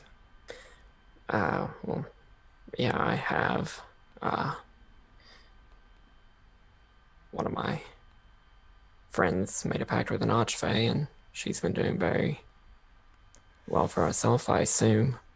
But I recently had a run-in with the Fae, and that's really not the sort of power that I want to get involved with anymore. The Fae can be very tricky, all things considered. They aren't the most clear, but there are other means. There are Celestians that you could call upon. Having an angel on your back, I'm sure would probably help at some point. There are ancient weapons. If you find the right one, it can imbue you with the same kind of power. There are ancient things that also either care enough about you to give you strength, or care so little about you that they just want to imbue you with power to see what you do, like an ant in a jar. If you want, I can see about setting you up with either a celestial or a weapon of sorts, if that's something you're interested in. I understand that this isn't something to be taken lightly, but I want you to know that as much as I know that I probably make you uncomfortable based on the speed at which you expedited my shop last time you left, I do care about those that I call friend. And I would like to think that I can call you friend.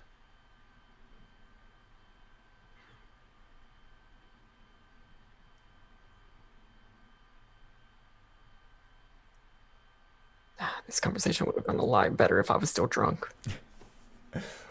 We can pan back to you at a different point of time. She has offered this onto the table for you. But this is where we can cross to Gwen. As Gwen, you have been having a time. Hey. Go from somewhere serious to Gwen's room. So Gwen, yeah, you have. This is definitely the scene fade, the slow up where it's like the tussled curtains and Mugwort is just smoking a cigarette and you're just kind of drinking some wine on the side of the bed. Like you're both like, yeah, this happened. Yeah. Sure. And like you're just kind of enjoying the afterglow moment. Yeah. You're a pretty good fighter, man. Where'd you train? I mean, you train everywhere when you're a ranger. Makes sense. Heels, just run over them very fast, multiple times. Eventually your legs get very strong. You want arm strength? Lift a tree a bunch of times. Get strong arms. Everything that you want to do, you can do outside and actually just get ripped. I know, nice. that's what I did, man. It seemed to be working out for you very well. Yeah.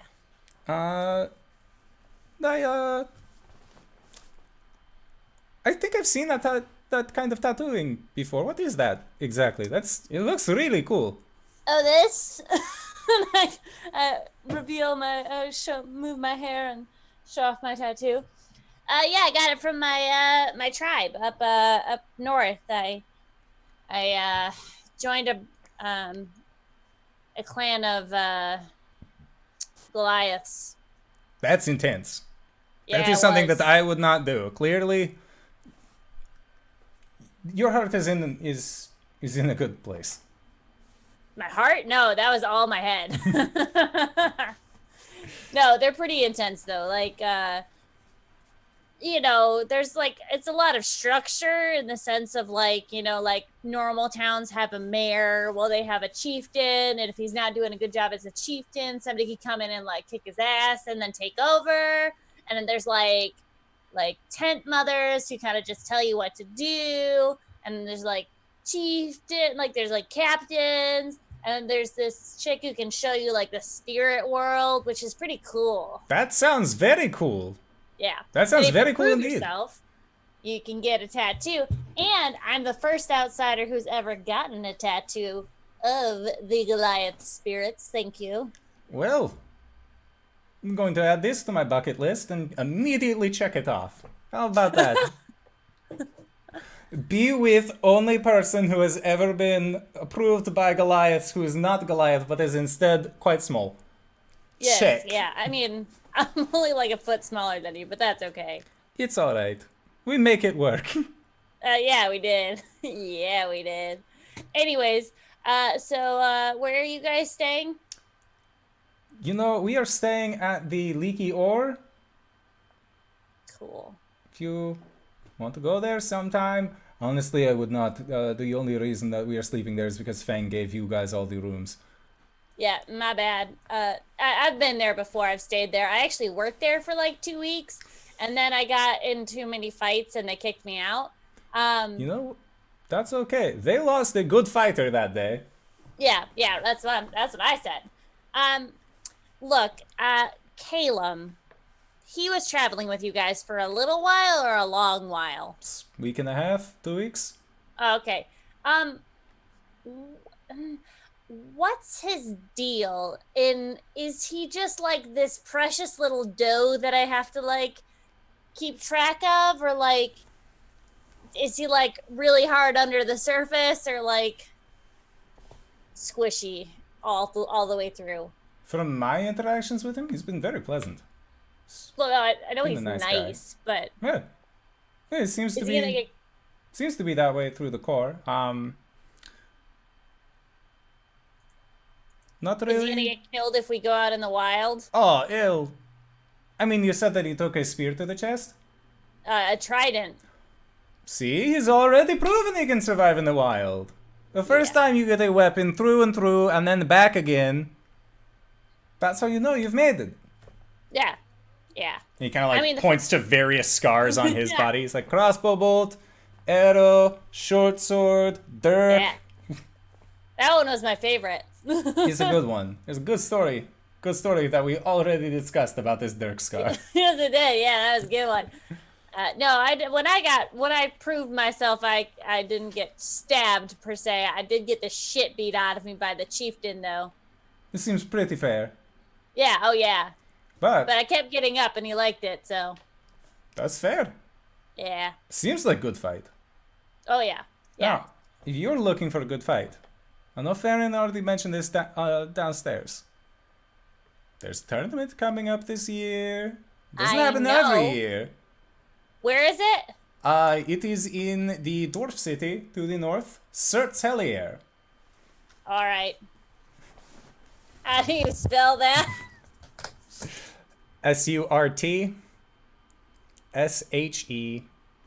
Surtshelier. Got it. And she like jots it down. We do it for the Lord's amusement. You know, go, you fight. If you win, he makes you a sweet weapon, or pretty much whatever you ask for. Really? He's the Lord of the Forge. Oh my god. Yes, I'm doing this. I'm winning it. Has an outsider ever won it? Has a halfling Outsiders ever won win all the time. You Sweet. just, it's literally giant fighting pit. Come in, whoever wins. What do you want me to make? I make this for you.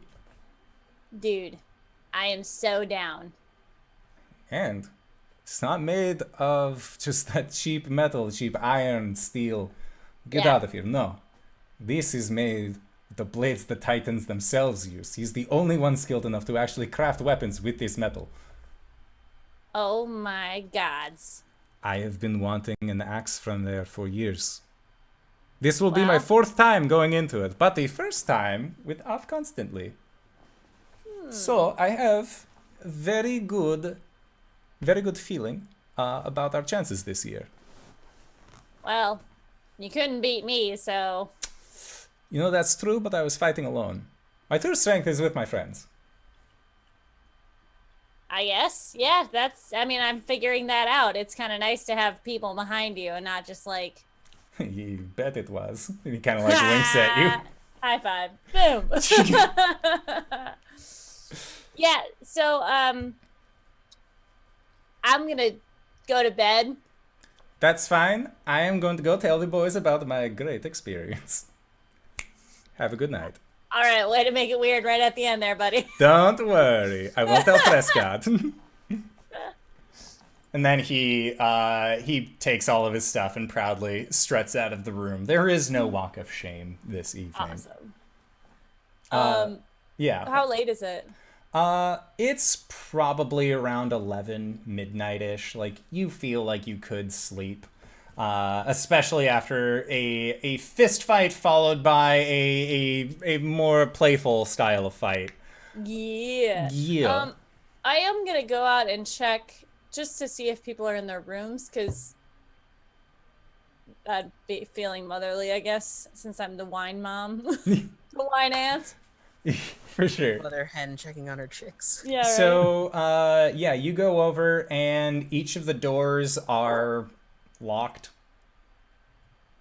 Like, If I listen. you go to listen at Blake's door, and you don't hear anything. You go to listen at Caelum's door. Are you guys trancing in Caelum or Cori's room? Caelum's room. Okay. So yeah, you go to listen at Caelum's room. Cori doesn't have a room. You had a room, you just never chose to sleep there. Yeah. Shoot, I probably should have given that to somebody. Yeah. But yeah, you listen in. Make a perception check. Okay.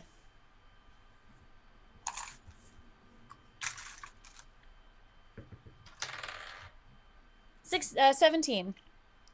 Okay. So with a 17, you lean in real close and kind of peek under the door. And you can see sitting crisscross applesauce on the ground.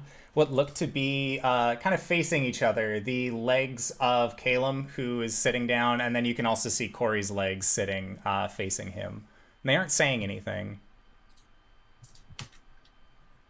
How much do I know about the sleep of the elves? Like, is it like a deep trance? Or, like, do they wake up easily?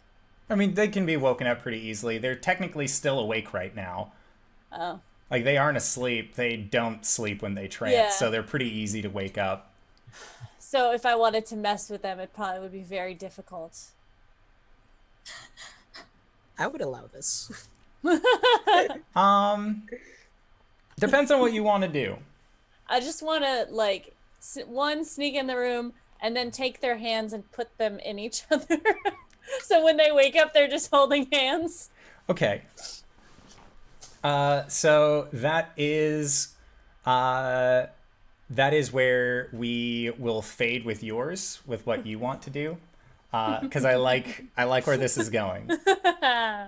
All right, so Caelum and Cori, you guys have gone up to Caelum's room, and you've kind of had this talk about, like, Caelum being like, well, how do we even do the thing? And Cori, you kind of let him know that it is more of just, like, you open yourself to the other person.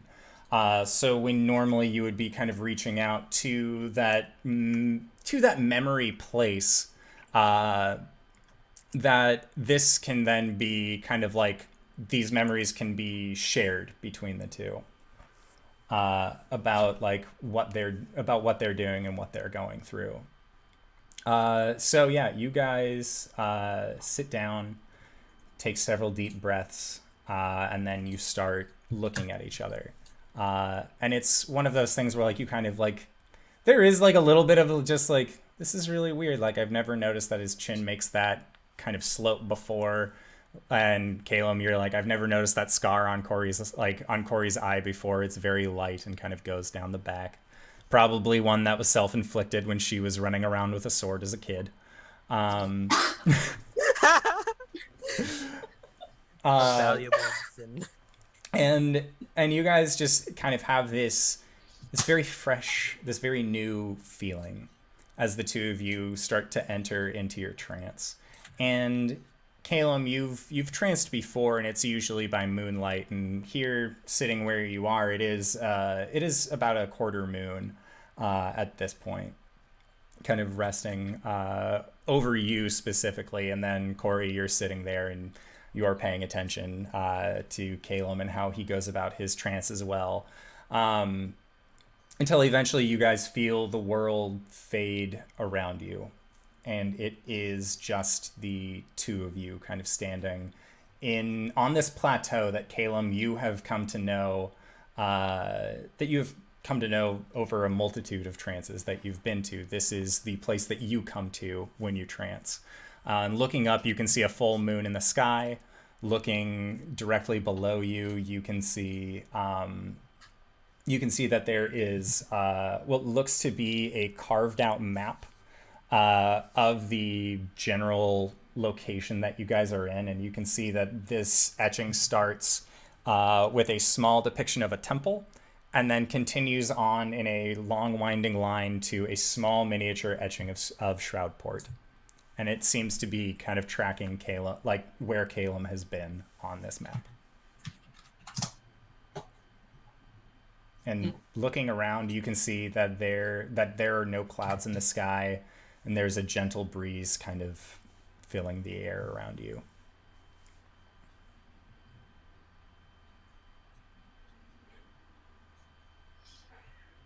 Hi. Hello. This is new. Is this where you normally go? Well, this is where all my trances start. Usually. Yeah. Interesting. Why? Is not is this wrong? Am I doing it wrong? No. I mean, there's no wrong way to do it. It's just not the way I do. Usually I'm someone else. Have you ever been here before? No, not that I can remember. It's just all my trances always begin here, and then I suddenly get taken up to this giant library, and then the mural on the ceiling winks at me, or blinks. The double thing. Blink. That's what it is. All right. Let's see if we can find this library. And yeah, looking around, you can see kind of almost appearing through the moon's light behind you that there stands a large double-doored library, or just these large double door that Caelum would know leads to the library. And as you guys get close to it, you start hearing the sound of groaning. Just this, as you see wood and trees and vines kind of form up next to it and create a smaller doorway, or at least a smaller archway that then sort of flashes. And looking down it, you can see that there is this road that kind of winds on, and you can hear the sound of music and carts coming through this new archway that seems to have opened up. And Cori, the song that you are hearing coming through this archway is a song that you remember playing from your life as a wood elf bard. Oh, that's very interesting. I've never had that happen before. That's new. Do we have access to our Do what? That was the worst time. equipment at all? Even like dream versions of our equipment? Yeah, you guys have. You look down. You have all your gear. Cori will get out her lantern and flip it to listening mode, and essentially try to get a recording of this song. Okay. Sounds good. And so you just stand in front of this open archway. And Caelum, are you getting near this new archway as well? Yeah, he's gonna just walk over, looking at it like, yeah, that's never happened before. Have I ever tranced with Prescott, or has that been like a no-go with him? No, he taught you how and then walked off. Like, okay, fair. Yeah. So yeah, you get near this open door as well, and you are just recording this song and kind of taking in someone else's memory. It's very weird, and it's very, very much an experience that you are not accustomed to. As you kind of you feel this wave of memory washing into you. Like, if you close your eyes and thought about it, you might be able to focus on this more and possibly reopen this archway just through trancing with somebody else. Or at least this is now a memory that you have experienced as well, whether it be through somebody else's dreams, but it's a memory that you can recollect upon. And as you guys are listening in on this song being played, and just admiring the scenery that you're seeing through what you would appear to be a set of eyes, kind of just gazing through this archway. Caelum and Cori, I'd like for you both to make perception checks. As you notice the moonlight in each other's eyes. La la la la la, my oh my, looks like the boy's too shy. You wanna kiss the girl. 17 to 5 is 23. I can do math. Okay. 12. Okay. Yeah, so Cori, you are more focused on this song and the way that it is playing, but Caelum, you hear a familiar fluttering sound that you do every once in a while in your dreams. And as you're kind of just taking in this song and taking in Cori's happy expression to finally record this dream variant of a song that she has heard who knows how many times at this point. I'm sure if we counted down the number of days in a year and then how old Cori is, we could probably quantify it, but it seems like a lot of work. So yeah, Cori, you're paying attention to the song and to the visuals that you're seeing through this. In Caelum, you hear a fluttering noise, and then almost shooting in front of your eyes like a bolt of sorts, you see a raven fly into through that archway and then into that forested scene, and you start hearing a cawing.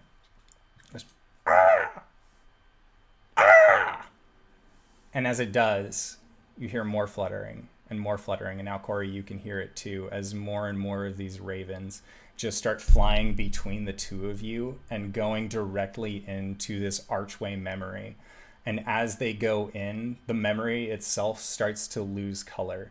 It begins to darken and fade in, as it seems that all of this color is just kind of being taken over by the shade that is being brought over by these ravens. Is this Cori's memory?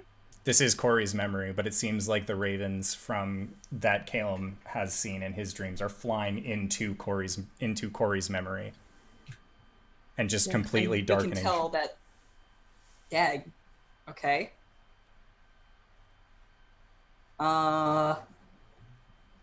Until eventually there are so many ravens that you can't see anything but that blackness, and the archway that you guys are around just begins to shudder and then wither and then turn to nothing as it falls down. Caelum turns to look at Cori, kind of like, was that me? Did I do that? I didn't mean to. I'm sorry. She's just kind of like looking, and she kind of looks horrified, honestly. She's never experienced anything like this before.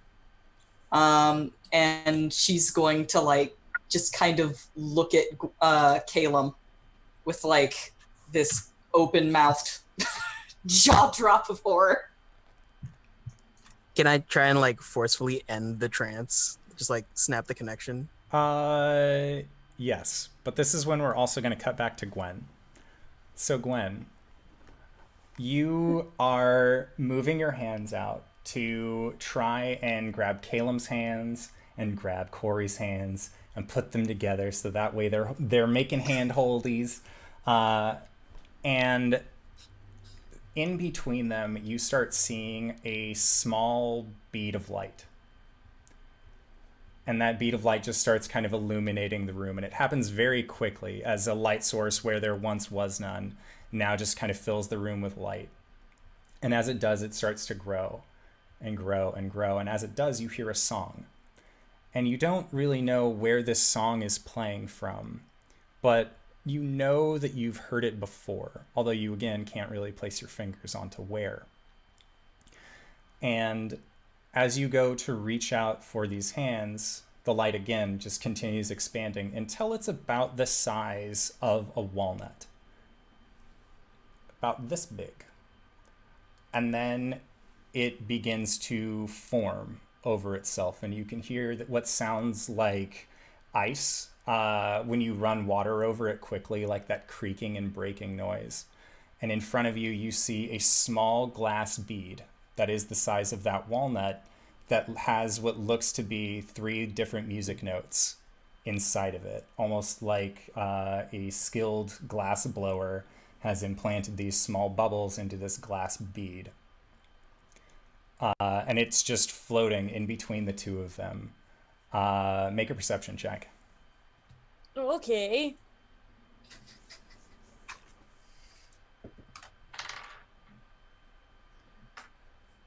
15. Okay. So with your 15, you look over at the windowsill, and sitting there on this perch is a singular raven.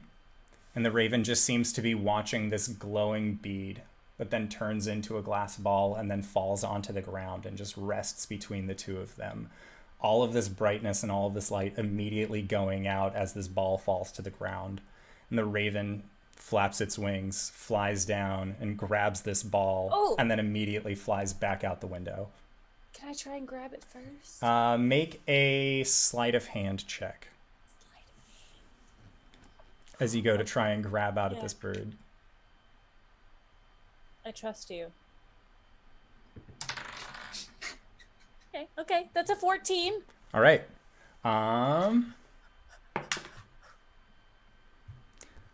So he got a 16. Damn it. And you see this bird flies down, and you try and reach for it, and it just clasps its claws around this bauble and immediately flies off, just returning back out the window. Just making a loud ruckus noise as you go and try and catch for it. And Caelum and Cori, that is when you guys are kind of brought out of your trance at this commotion that is happening in your room around you. And the leaning out the window I'm still in the sheet. Yeah. Like looking out into the night. And Cori and Caelum, you guys can make perception checks. I see Gwen, but Maybe. With a high enough perception, you can. Well, that's an 18. Okay, so Caelum, looking out, you don't really notice anything different, but Cori, you notice flying away in the direction that Gwen is pointing. You can just see this pretty sizable black bird with what looks to be a walnut-sized glass orb in its claws as it flies away. How far is it? At this point, it's about 120 feet. Nah, I don't have anything for that. Okay. Cori leans out the window with Gwen. Oh, shit! Hi. She's got like just like this wild look in her eyes. It's all like, dirty bird. I kind of turn around. What normally happens when two elves actually trance together? Not that, as far as I know. You made that. How? Where? Just like between you guys, there was like this ball of light, which was like, in my hands, it would probably be like that big. It like this big, and it formed into a glass bead that was shining light. And then I heard a song, and I'm gonna try to hum it, but I don't know. I mean, I could probably play it on my flute, but I don't know. Make a performance check. All right. That's a 4.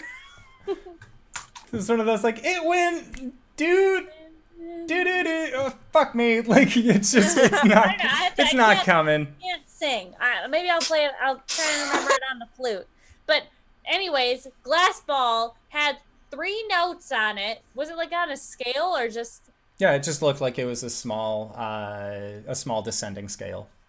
Okay. Would I know how to read those notes? Make a history check. Okay. 4. No. Those were things that you would have learned had you stuck around at the halfling community. Fair enough. There were just notes on it, and then it turned into a glass ball, fell to the ground. Then I look up, and there's this frickin' crow thing in the window, and then it comes and it grabs it. I tried to grab the crow or the thing, and it's too fast, and it flew away. You made a thing. Congratulations. You made a memory. And I pat their legs and I walk away because I'm so confused. At the point where, like, they had untranced, Caelum, like, looked at Cori, looked at Gwen, looked back at Cori, and as Cori got up, he got up as well and grabbed his things and left. Oh. Like, left? Wait, that was his room, though. Like, he grabbed all of the shit? He grabbed all of the shit and he just, like, ghosted. Oh, shit. Make a stealth check. Go find him now. Yeah, oh. A stealth roll? Yeah, make a stealth roll as you try and stealthily leave. She says that. Yeah. Well, not like stealthily leave, like he just Fails. dipped out. Oh, Yeah. that's a nat 1. I mean, we were so I rolled a 0. -1 dex, everyone. So yeah, Caelum is you guys, both of your passive perceptions are high enough that you can hear Caelum causing a ruckus behind you.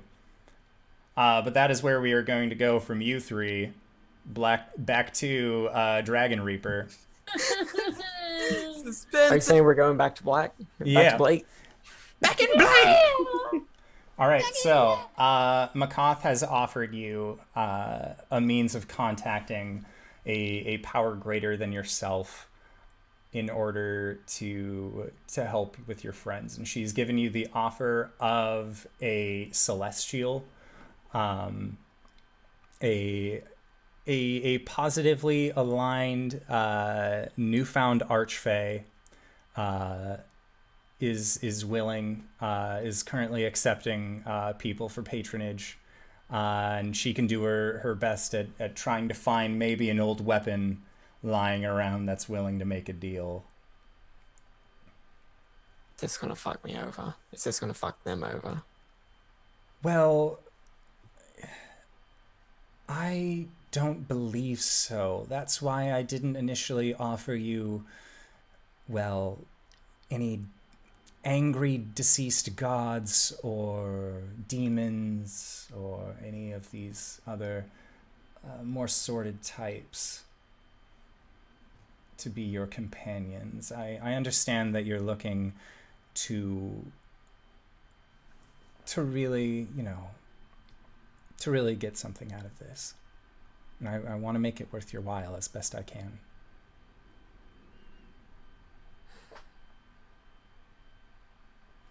All right. I trust her. Okay. Do I trust her? Make an insight check if you want. I trust her 14. Yeah.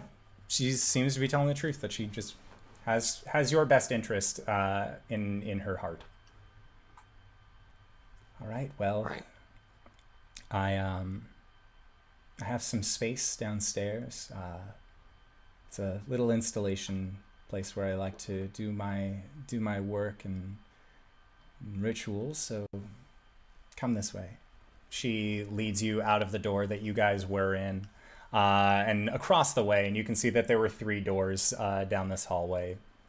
She leads you to the one that was on the left side.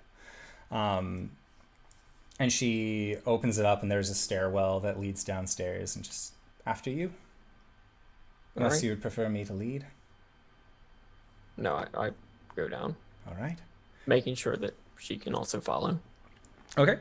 Yeah, so she closes the door behind you, and you see her cast some words of magic, and on the top of her staff, just this bluish purple light just starts flickering, and it's not really for me, but I understand that you aren't exactly a dweller of darkness. It's debatable. You guys make your way downstairs, and when you do get downstairs, you can see that there is a semi-raised stone platform in the middle of this room, and off on the side, off to the left-hand side, you can see that there is a table with just a smorgasbord of various spell components and odds and ends. You can see that there is what looks to be a small bird that has been bisected down the middle, but when it got peeled back, to see what was inside. There were actually clockwork workings on it, but the outside looked like regular flying bird. You can see that there are just several things. It was kind of idling about. There are books that are kind of splayed open, and others that, like, there's one on a reading podium. And then she has what looks to be a set of knives, just for making these kinds of cuts and incisions. She asks, all right, if you could just stand in the middle, we can get started on this. So have you thought about what kind you're interested in? You seem to be kind of leaning towards a celestial of sorts. Yeah. Well, it's likely to screw things up, yeah. I'm sure it'll be fine. You know, these kinds of things usually work out fine, said the blind woman. And she starts making this circle around you. She lets anything I can do to, like, help, any incidents or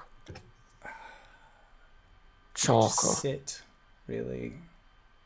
This is a magic circle, surrounded by an inverse magic circle as a second layer of defense, but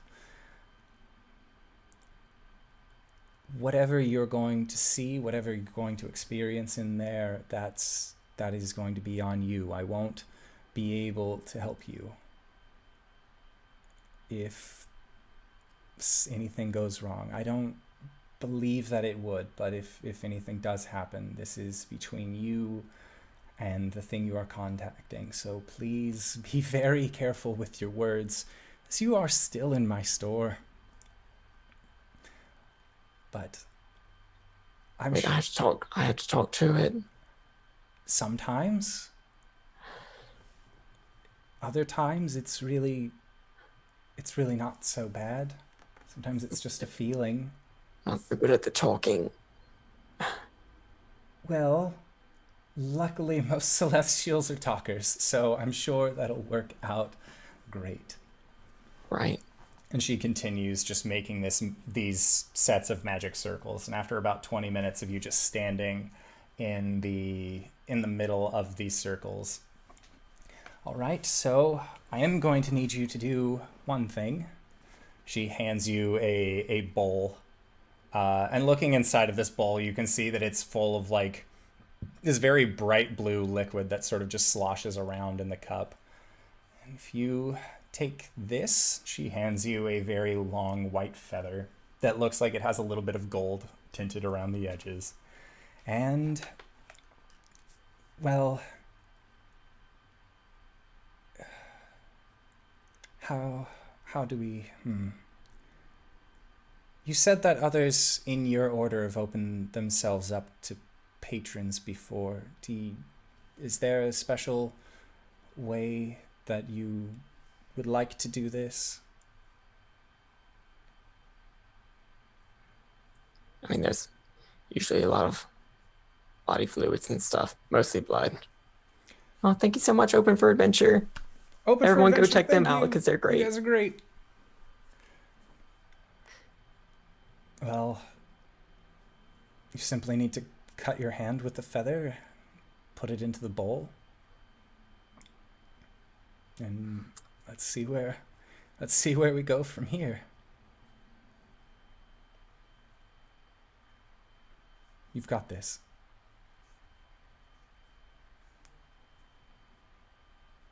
Schwink. Yep. And your blood goes into this bowl, and Makath just kind of steps back till she's next to the desk that she has her writings on. And as your blood comes into contact with this bluish liquid, it starts to sizzle a little bit until eventually smoke starts coming out of it. And as that smoke rises, in this magic circle that you are in, you see it coalesce into a sphere, and then the inside of that smoke begins to dissipate, and you see a plane of light and joy. You can see this large mountain in the back. You can see people riding Pegasi and warriors talking to children, and this looks like the best possible place. This looks like where great warriors go to really see themselves. And coming forth through this entryway, wings billowing out, 2 up front, 2 on the bottom, covered in this azure armor, it looks down at you. I have heard you heed my call. I am Micus, and I shall be your protector. Hi. I hear you're looking for protection. Is that correct, young one? Yeah.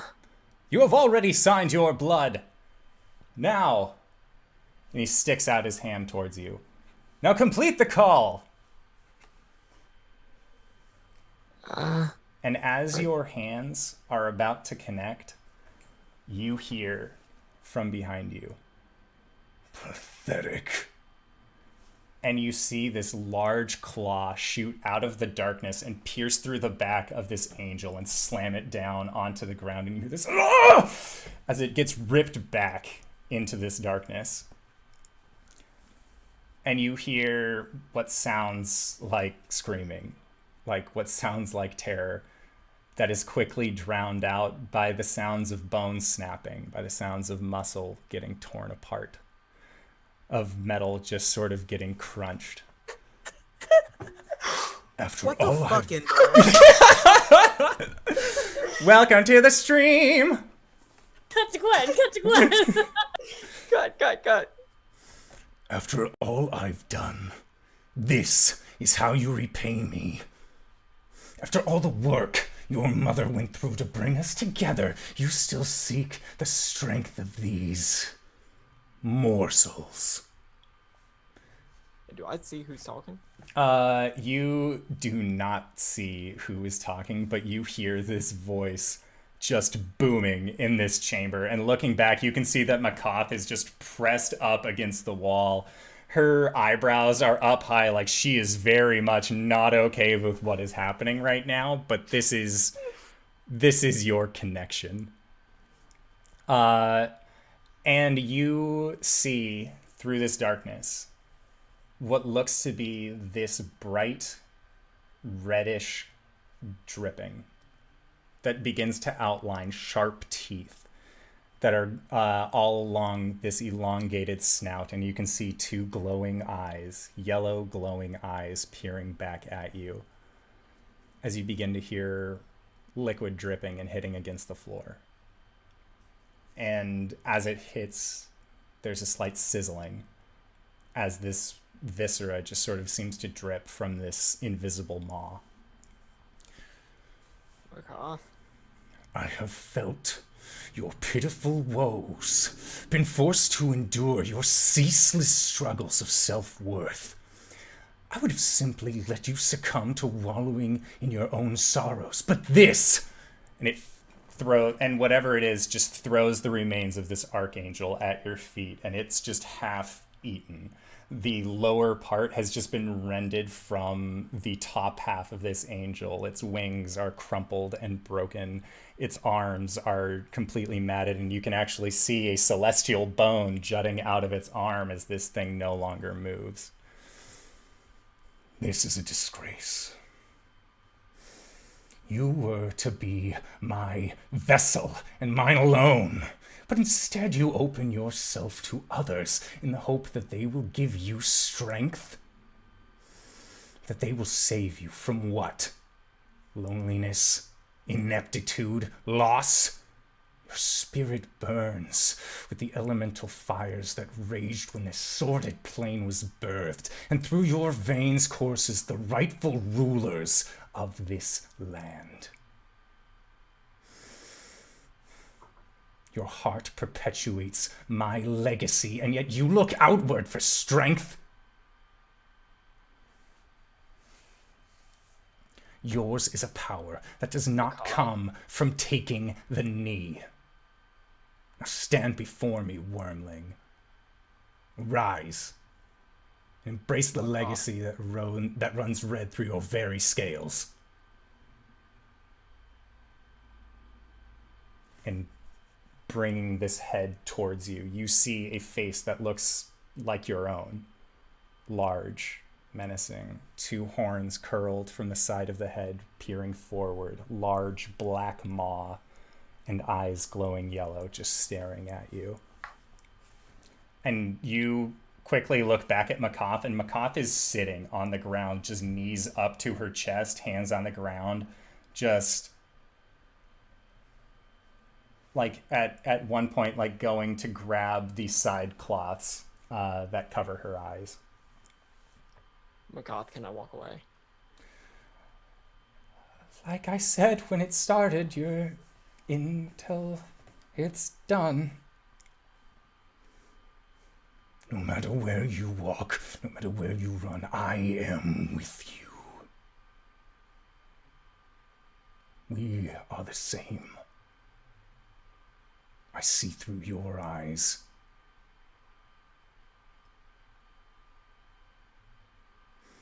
One day you will understand your purpose in all of this.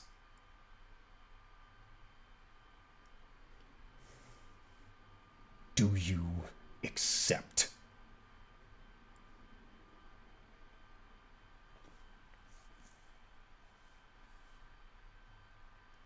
What is it you're offering? Power. Strength. I've seen the way that you look at your allies as they fall one by one in front of you. I felt, as much as I hate to say, the disappointment that comes from being with you. Of watching those friends fall and knowing that you could not stop them, could not stop the fall, but together we could do anything. And don't act like you haven't felt me gnawing at the back of your spine. I was there the night that you shot that masked fellow running down the alleyway. I was there. Who do you think pushed you?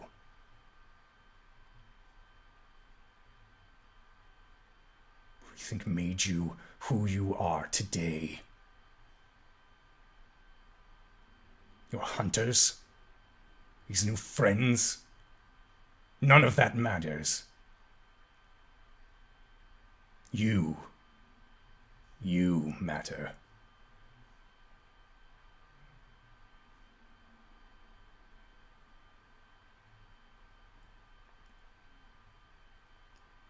So do you rise and accept my offer, or do you kneel?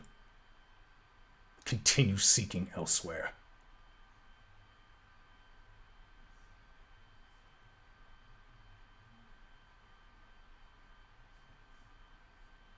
Are you gonna fuck them over? Are you gonna fuck me over?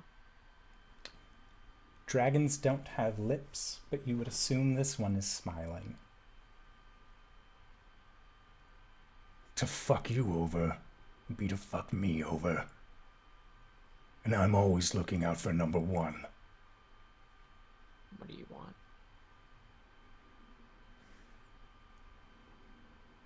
Nothing and everything.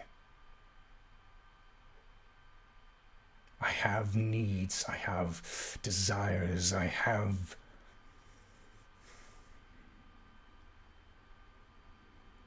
wish to return one day.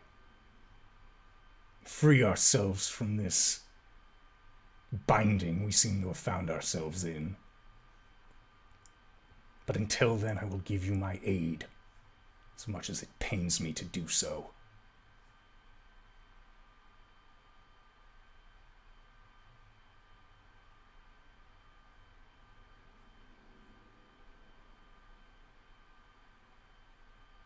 Fuck you.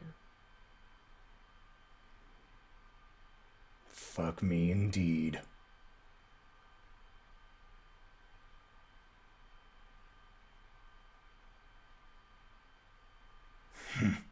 And now stand up to go back to Makoth. I don't think you know how this works. And you start hearing a draconic whispering that begins to just fill this chamber. And as it does, you feel your arms and your legs and the tattoos across your chest and your back all start burning.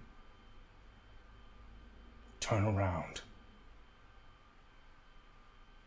And your body tenses up, and you are forced to then look back at him. You will be my vessel, as it is etched in your skin.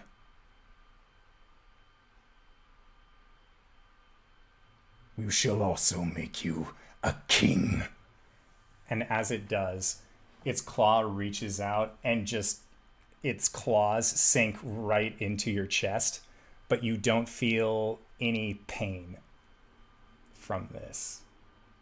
It just seems to go in, and as it does, the black claws just seem to continue sinking as this dragon seems to just slide out of the shadow and just merge with you as your bindings then begin to fade away, and you are once again left in this dark room with the circle. Makoth just looks over at you. Holy shit. And that's where we're going to end tonight's session. That's the perfect time for Wings to freeze. For everyone who was wondering, that is Pact of the Fiend. We have reworked a Pact of the Fiend to work with our dear boy Blake. Oh. Dang! So, thank you. Thank you all for coming to Indoors Level Up session.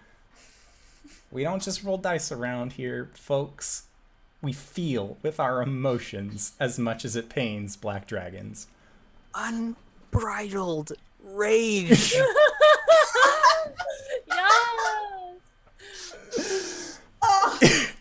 As soon as I heard that angel guy's voice, I was like, oh, this guy's not sticking around. He's not going to do that voice for the rest of the campaign. Holy shit, Indoor. What the fuck? Turns out I had some free time, so I actually sat down and did some writing this weekend. It was a really good experience. Holy shit. So, I would like to say thank you to all of you wonderful people who threw bits at us during this stream. Thank you to Alex Wrights You. Thank you to Open for Adventure. Thank you to JD Lady. Thank you to LBHackEmUp who threw bits, even though they're on the stream. It was a good time. Oh, RJustice threw bits! Yeah! Yeah! We make it right. But thank you all for coming out and enjoying the start of a new arc called Hallowed. Hallowed, not Hollowed, Howwlled, which you can see below. But I would like to again just say thank you to everybody who decided to come out and enjoy our wonderful little show that we have here. And thank you all to these wonderful players for putting up with my bullshit for upwards of 3 hours every week. I really enjoy this group of people, and I'm really excited that we get to go on this trip together. But you didn't just come here for me, you came here for these wonderful people as well. So, RJ, where can we find you? What do you do? I don't know. My name is RJustice282 on Twitter and on any social media. You can @ me there, where I tweet about nerdy things and how my mind is blown because everything was spectacular today, and